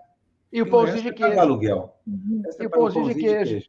Pagar aluguel, pãozinho de queijo, quer dizer, pagar aluguel, comer. Basicamente é isso. Eu toco com uma pessoa, o Igor Essa, que aliás é filho do Luizinho Essa, craque de arranjo, tá? E ele diz o seguinte: tudo que eu quero é continuar fazendo o que eu estou fazendo. Também. Minha única ambição é continuar produzindo a charge, fazer a Niara, tocar nos lugares onde eu toco, montar meus trabalhos.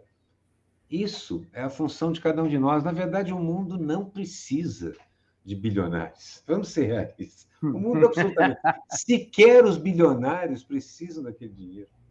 Eu fiquei imaginando, a gente na Niara discute isso muito, se um bilionário começar a gastar todo o dinheiro que ele tem, furiosamente, sem parar, não acaba. Não chega nem perto de acabar. Ele não arranha o dinheiro que ele tem. Eu já vi um artista norte-americano, acho que foi o Will Smith, pedindo para ele poder gastar o dinheiro dele. Porque onde ele chegava, as pessoas falavam assim, come aí, de graça, não paga o carro. Ainda tem. Isso, o cara é bilionário e aí todo mundo confia e deixa VIP. O rio corre para o mar, né? Isso. O rio corre para o mar, pô. É verdade. É tão absurdo, Latuf, é tão absurdo, Conceição, é tão absurdo antes, que você vai falar assim, uma pessoa ter 1 trilhão, um dado que eu vou usar na Niara, 1%, os brancos do 1% mais rico do Brasil, a renda deles é maior do que de todas as mulheres negras do Brasil. Os brancos, só os homens brancos do 1%, isso é menos de 0,5%. Tem mais renda do que todas as mulheres negras do Brasil. Isso pode existir numa sociedade? Eu vi uma fazenda que tem 35 milhões, eu acho, de cabeça de gados, alguma coisa assim. Tinha o dado que saiu no começo, acho que da pandemia, 60 brasileiros. A gente conta, né? São 6 dezenas. 60 brasileiros tinham uma renda superior a 100 mil brasileiros, a metade da população. Né? Quando a gente põe pretos e brancos, quando a gente vê os dados da Oxfam, você fica também assustado. O que leva. Pode falar. Eu tenho uma amiga que foi para uma aldeia indígena e logo quando saiu uma das primeiras pesquisas da Oxfam, e ela fala 8 homens brancos no mundo dominam a riqueza de 3,5 bilhões de pessoas no planeta. Daí ele virou e falou assim, vocês não mataram? Os americanos têm um ditado. Você não chega nem perto. A esquerda americana, que não é muito organizada, mas está sendo, ela diz, coma os ricos, que vem da esquerda irlandesa, né? Eat the rich. Eat the rich. Eat the rich. E de certa forma, metaforicamente, isso tem que ser. Tem até o Aerosmith, tem uma música com esse nome, muito bom. Eat the rich, Isso tem que ser feito. Eu falo brincando, assim como a gente faz as piadas e as charges, mas é uma situação. A única vantagem da modernidade é ter exposto tudo. O Latuf falou que o Bolsonaro tem uma coisa realmente interessante que ele trouxe. Ele escancarou tudo. Ele simplesmente fala tudo o que aparece, ele conta. Ele contou para todo mundo como funciona tudo. Ok. É isso aí. Nós estamos vivendo no tempo da verdade absoluta. Não é possível que a gente não vá aproveitar isso e fazer como o Cacique perguntou. Mas vocês não vão matar o filho da puta? Não vão. Não vão. A ideia é que a gente tem a ideia, Arueira, que as coisas hoje estão piores porque a gente vê muita informação. Isso. Você, por exemplo, sabe das mazelas do mundo abrindo o Twitter. Você vê um vídeo de execução feito lá em Uganda, você vê. Lá em Mianmar, você vê. Você, sobre as dores do mundo, você fica sabendo em minutos, só checando o Twitter. Mas aí eu pergunto, quando foi diferente? Quando foi diferente, claro. Quando é que foi diferente? De classes tem milênios. Então, o que acontece é o seguinte. Eu não tenho ilusões, Arueira. Eu não tenho ilusões. A tal da revolução, que até os anos 90, eu ouvia falar muito disso, né? Até acreditava que seria possível. Não vai ter mesmo. A gente vai para o saco. A gente vai para o saco. Por quê? Porque o caminho, assim, se você planta uma bananeira, não vai nascer maçã. E aí, um dado de realidade. Você quer ver uma coisa? Dentro desse modelo de produção e consumo, dentro desse modelo, que assim, esse modelo de produção e consumo não volta atrás. Ninguém vai abrir mão de um iPad, de um iPhone, para salvar a humanidade. Não vai rolar. Então, esse modelo de produção e consumo, ele é tão cruel que hoje, se a Índia, que deve ter o quê? 3 bilhões de habitantes, 1 bilhão e se 300 todas milhões. essas pessoas, se a gente defende os direitos, o mesmo direito de consumo, né? Como é que é? É a distribuição de renda. Se você dá a mesma renda para 3 bilhões de pessoas consumirem da mesma maneira que um sujeito em Beverly Hills consome, o mundo acaba em dias. 15 minutos. Não, precisaria de uns 9 planetas para a gente manter o Você... padrão de vida de um americano médio. Por falar em desenho animado, você veria o planeta ser sugado assim. Isso. Então, assim, esse modelo de produção e consumo capitalista, ele está na fase kamikaze. Pois é, mas ele substitui a felicidade pelo consumo. Isso, exatamente. Isso. Não, mas não vai inverter. A gente também precisa pensar... Você pode inverter ao nível pessoal. Ao nível pessoal, ao nível de um grupo, você pode. Agora, o pensamento... Ô, Arueira, filho, para pensar. Para pensar no que eu vou te falar. Não, olha só. Não. Olha só. Esquece tudo que eu falei. Esquece tudo. Esquece tudo. Presta atenção. Você não consegue convencer as pessoas de salvarem a própria vida usando a porra de uma máscara. Alô? Não é a revolução, não é a mais-valia. Usar uma máscara para proteger a vida do outro, não a sua. O maior dos individualismos é a sua vida. Você não consegue... Então, assim, se você, meu amigo, não consegue convencer um cretino de usar uma máscara para salvar a própria vida, você imagina a humanidade. Nós estamos mas o povo tem... Não, gente, mas o Essa é a fotografia da agora. Porra, tô fudido, cara. Ô, Latuf, vai. Deixa eu só levantar um aspectozinho aqui. Eu não sou social-democrata. Eu não sou um social-democrata, não sou, nunca fui. Mas se você para e pensa, muitas das conquistas que estão dentro da social-democracia foram conquistadas através de luta, etc. Quando você para assim, o mundo ficou um pouco melhor. Então, no frigir dos ovos, você conseguiu melhorar a percepção das pessoas sobre o mundo. Inclusive porque a empatia, quando você olha para o outro e sente uma certa solidariedade, já deu um avanço. Eu acho que nós estamos num momento muito baixo. Concordo inteiramente com a Latuf. Mas é o resultado de 50 anos das agências de publicidade dizendo: eu tenho, você não tem. Aquela propaganda maledeta, a exclusividade, vendendo uma ideia absurda que exclui o outro. É o contrário total da empatia, do Ubuntu, de tudo que inclui. Então, o problema é, primeira coisa, nós temos agora também uma rede social que disseminou isso mais rapidamente ainda. Tanto é a explosão que quase nos matou nos 2, 3 últimos anos no mundo aí. Mas assim mesmo não matou.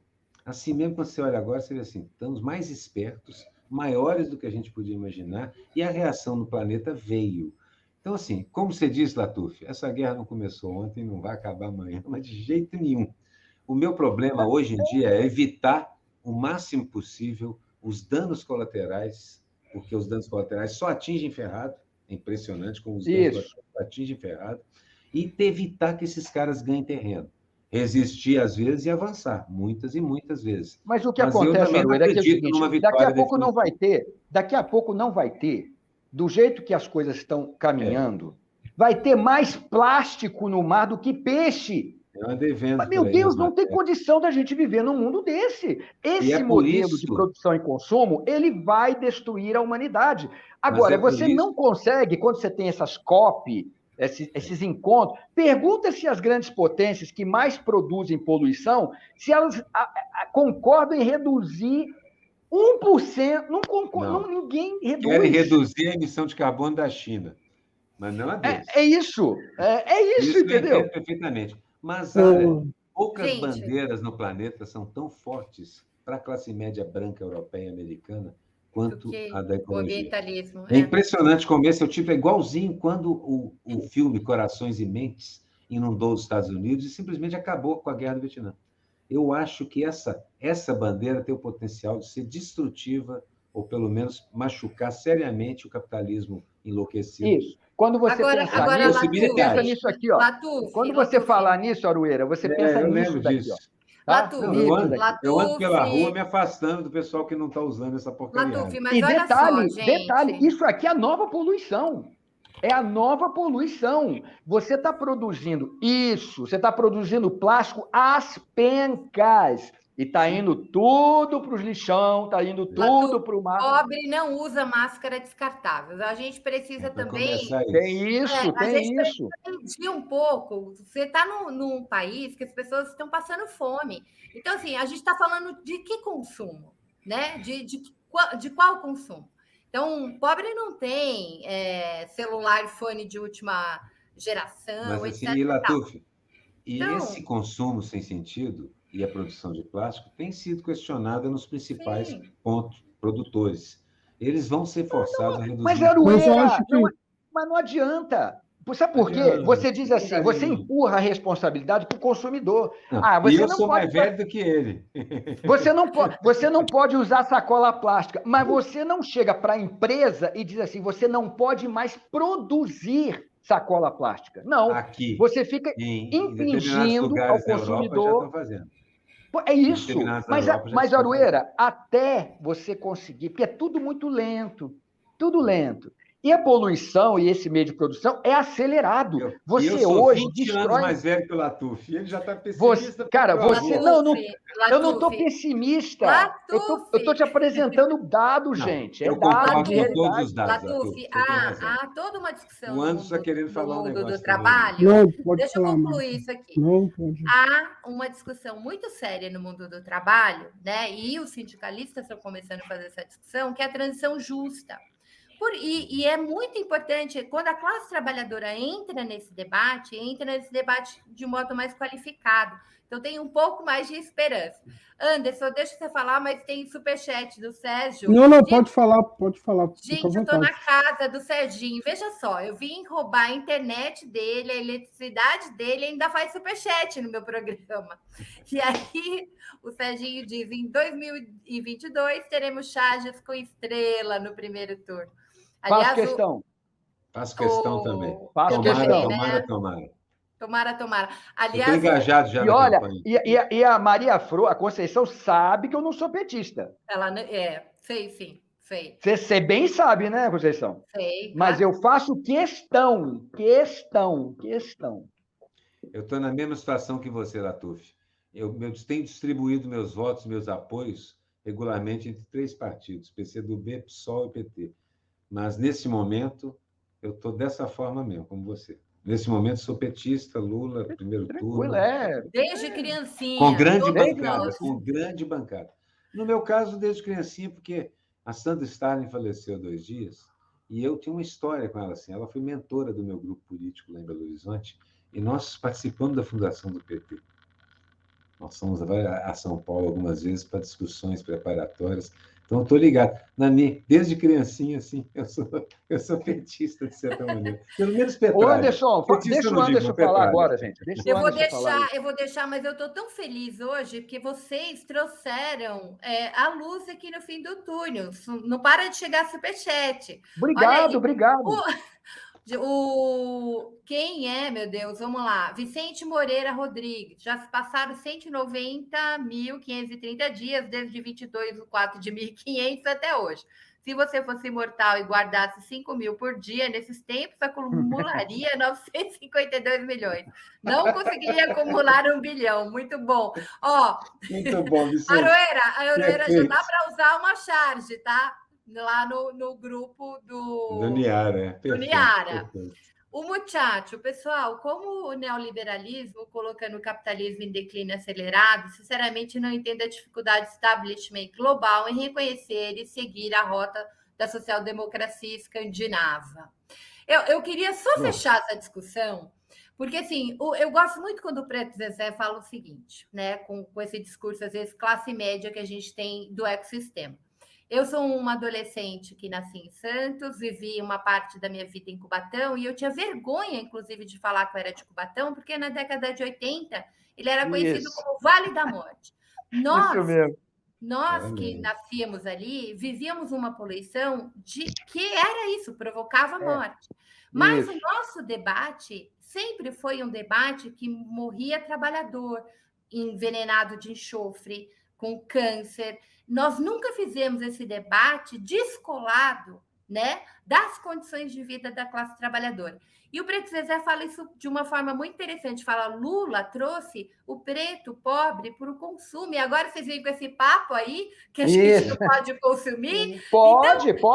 Eu Pode. acho que a gente precisa, toda vez que fala de consumo, quando a Marta veio com a taxa de lixo, no meu bairro, que é periférico, a taxa era desse tamanho, porque a gente não produz essa quantidade imensa de lixo que a gente vê nos bairros ricos.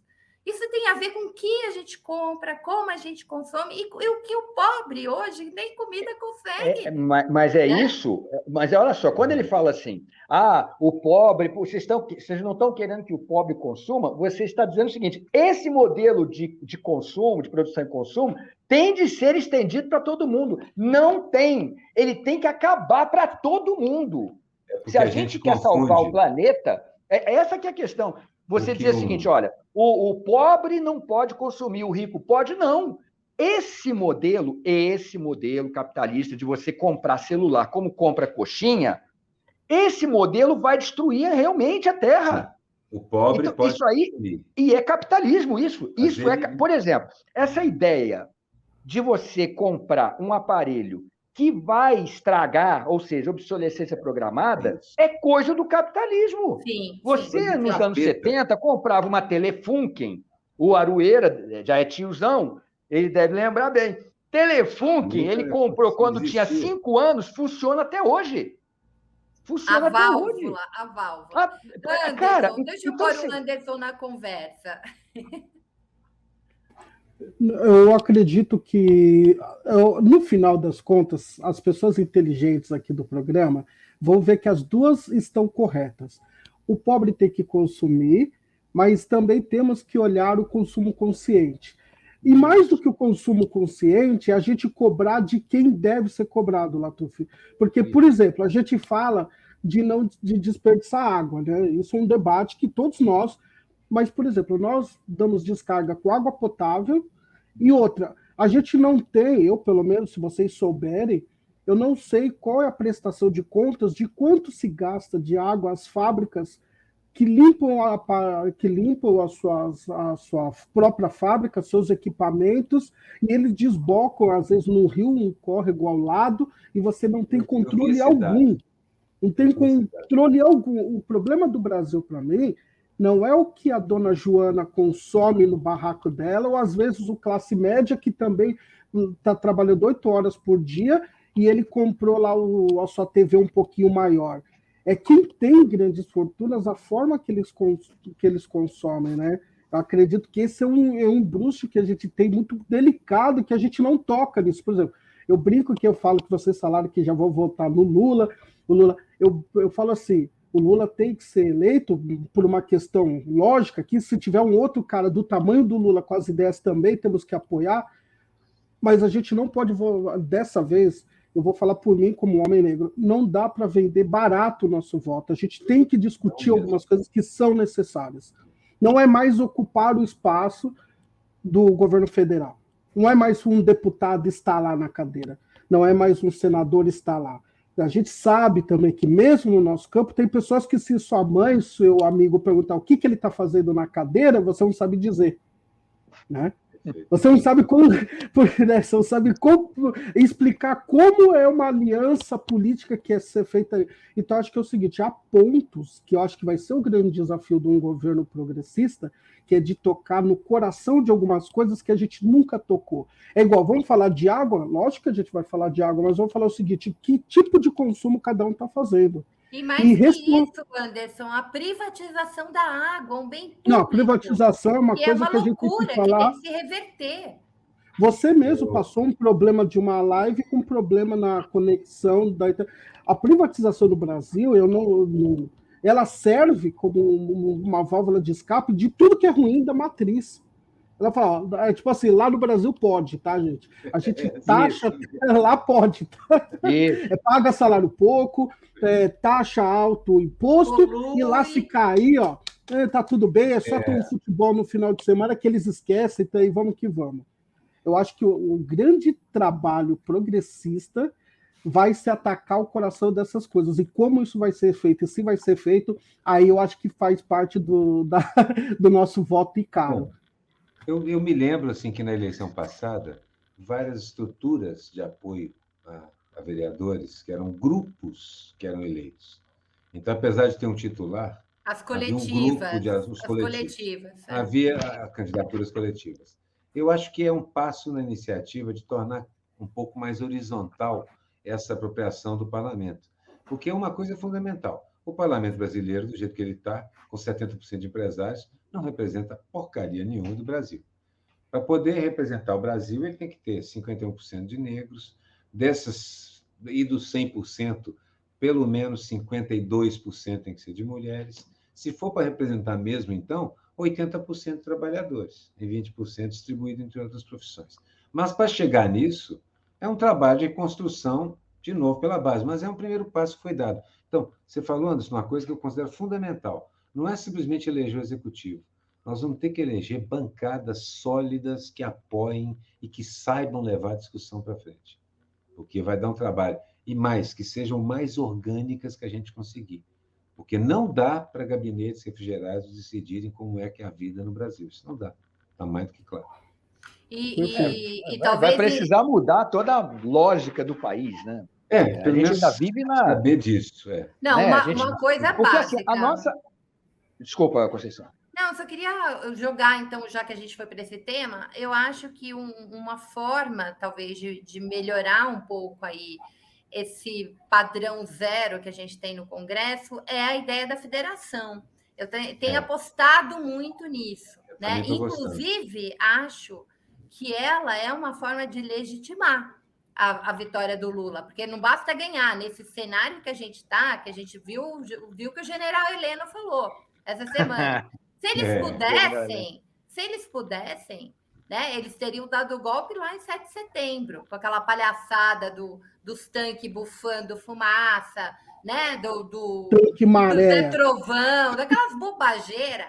Mas, assim, a gente está falando de milícia, de uma polícia militar que é a base desse autoritarismo, né, dessa polícia militar educada para exterminar negro e tratar pobre na periferia do jeito que trata. Então, assim, a gente está falando de uma PF completamente contaminada, a gente está falando de instituições muito contaminadas. O Lula, gente, tem mais de 6.500 militares nesse governo. Isso é muito mais que na ditadura militar. Como é que a gente recupera o Estado?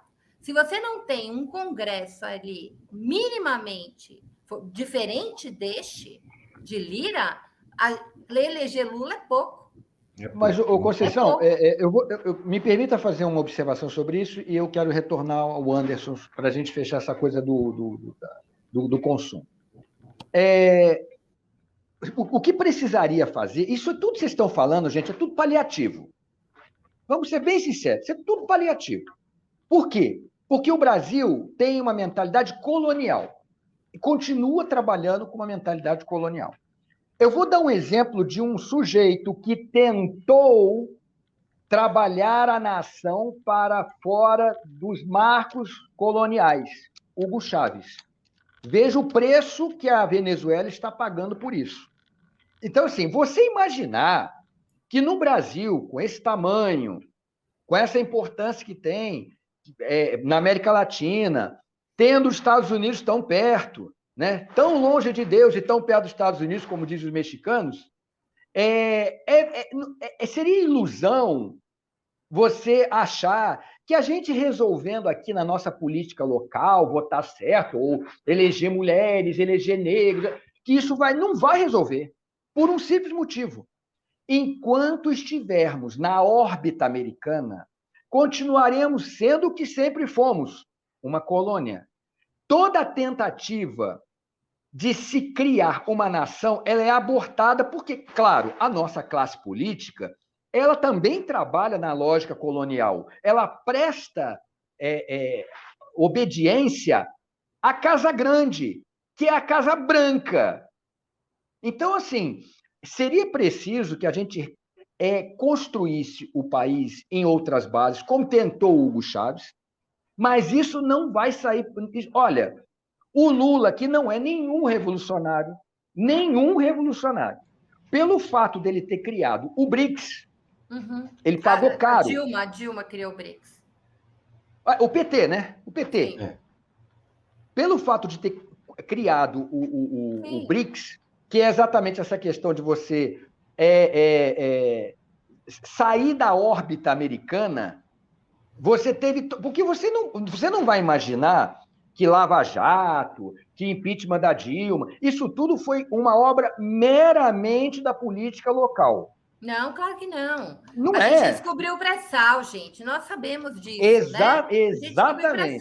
Pré-sal. Então, assim, a gente não consegue... Começou com o roubo dos laptops, vocês lembram? A gente não consegue avançar enquanto nação enquanto tivermos essa mentalidade da nossa classe dirigente, da sociedade, da oligarquia. Esse é que é o problema. E para concluir aqui com o Anderson, a questão é a seguinte.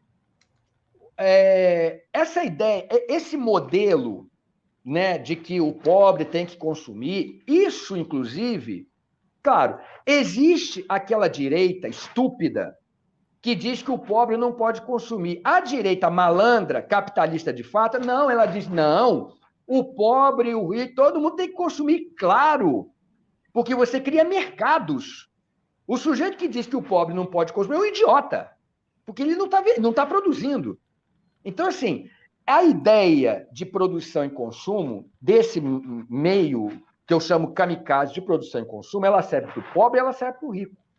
Claro, uma indústria... ela gasta muito mais água. A indústria de alumínio, por exemplo, ela gasta muito mais água que uma comunidade inteira. O agronegócio. Mas a questão... Isso, o agronegócio. Agora, a verdade a ideia da água, ela precisa ser defendida por todo mundo. É uma questão de sobrevivência. E os ricos, mesmo os ricos, serão afetados também. Porque quando tiver um tornado como esse que aconteceu no Kentucky, você pode ter, meu amigo, uma mansão, o tornado não vai desviar. Se você tiver uma mansão na beira do mar e vier um furacão, você pode ser o Elon Musk. Vai destruir tudo. Ele está indo para outro planeta já. Pode deixar que ele já está garantindo o lugar dele no mundo. Eu digo que tem aquele filme, o Conceição e Anderson, tem aquele filme chamado Elysium. Esse filme, para mim, é o futuro que se desenha. Os ricos vão criar. Você viu esse filme, Anderson? Sim. Ô, Latuf, a gente veio aqui para ficar alegre, olha, positivo, e a gente está saindo daqui.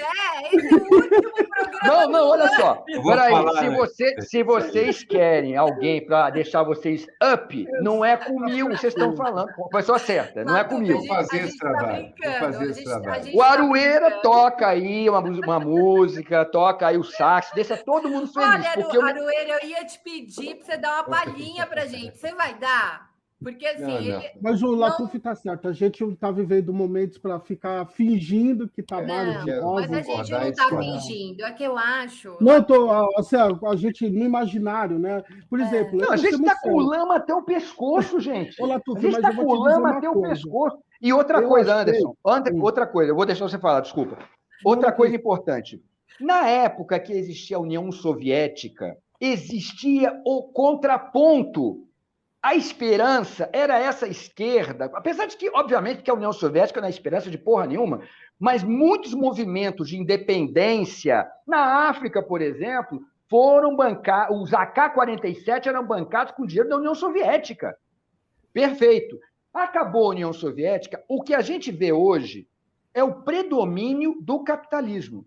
A esquerda não consegue hoje Pode ser que aconteça algum milagre, meu Deus, um Messias, sei lá, um meteoro. Messias, mas a não. verdade é o outro Messias, né? O Messias de Jerusalém.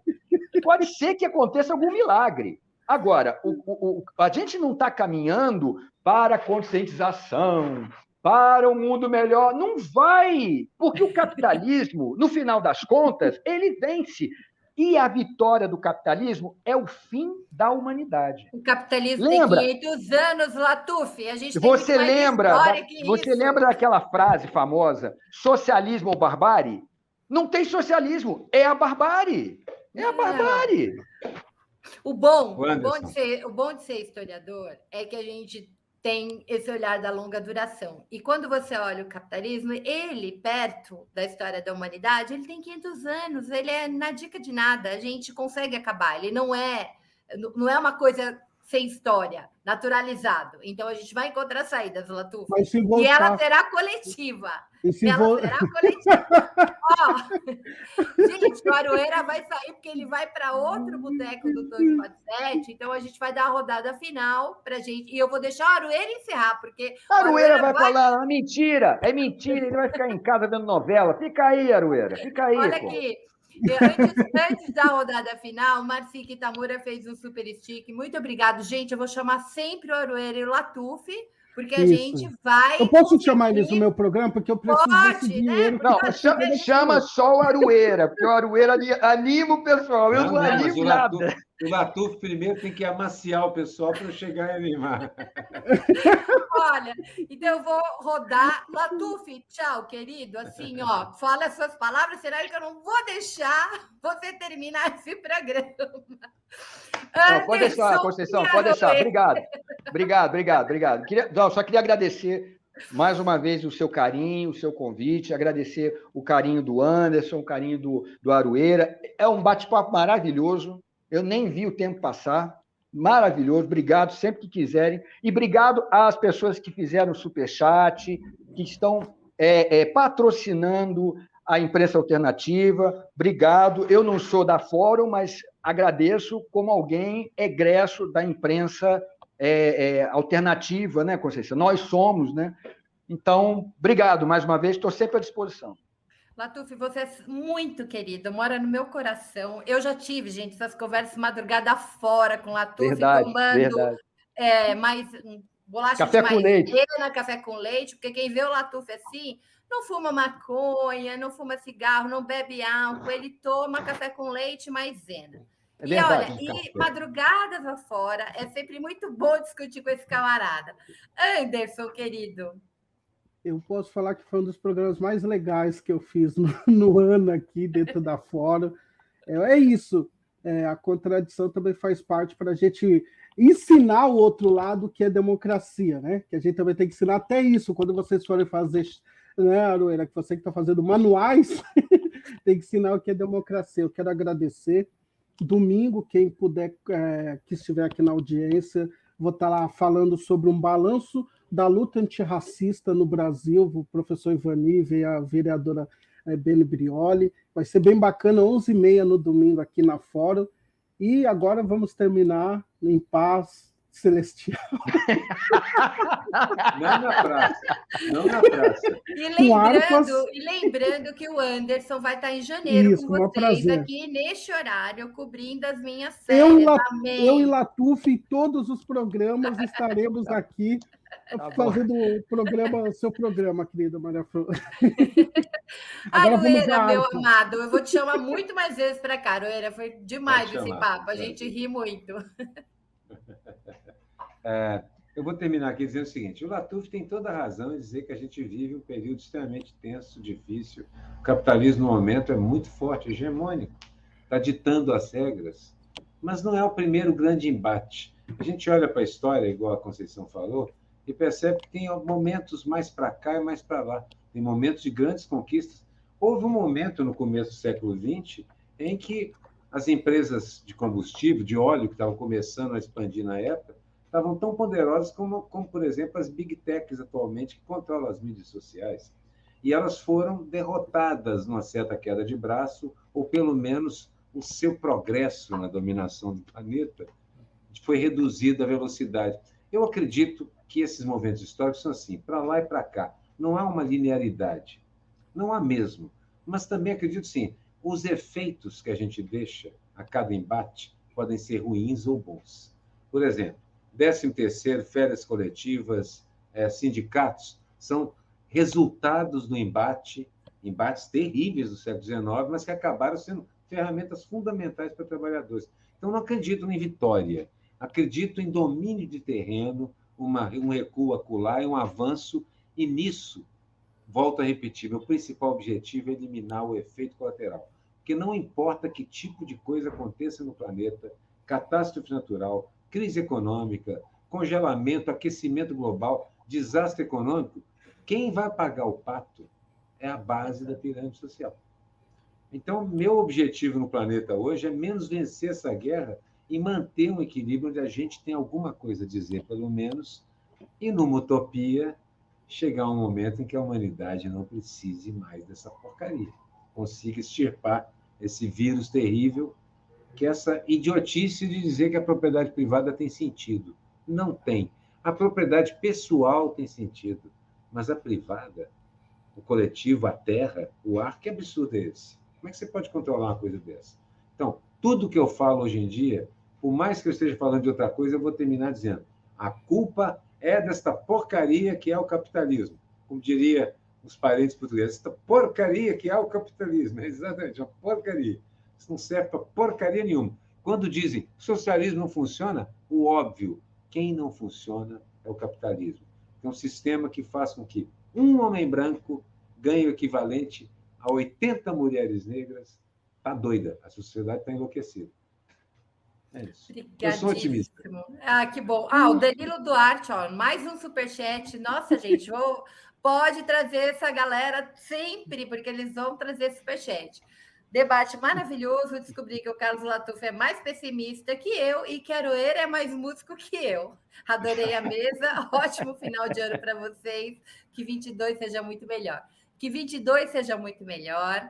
Né? Muitíssimo obrigada a vocês que nos acompanharam, querida Aroeira, querido Anderson, querido Latuf. Desejo a vocês que 22 para nós todos seja maravilhoso. E aí eu vou terminar com uma fala do Aroeira, que diz assim, né? Na verdade, o Galeano, ele me lembrou uma frase do Galeano: para que serve a utopia? Para a gente caminhar, né? Para a gente caminhar. A utopia serve para isso, porque se a gente não tiver, a gente não sai do lugar. Não vai para lugar então, nenhum. Não vai para lugar nenhum. Beijos imensos. Muitíssimo obrigada. Foi Obrigado, um enorme prazer. Adorei. Maravilhoso. Valeu, gente. Muito legal. Até domingo, 11h30, viu?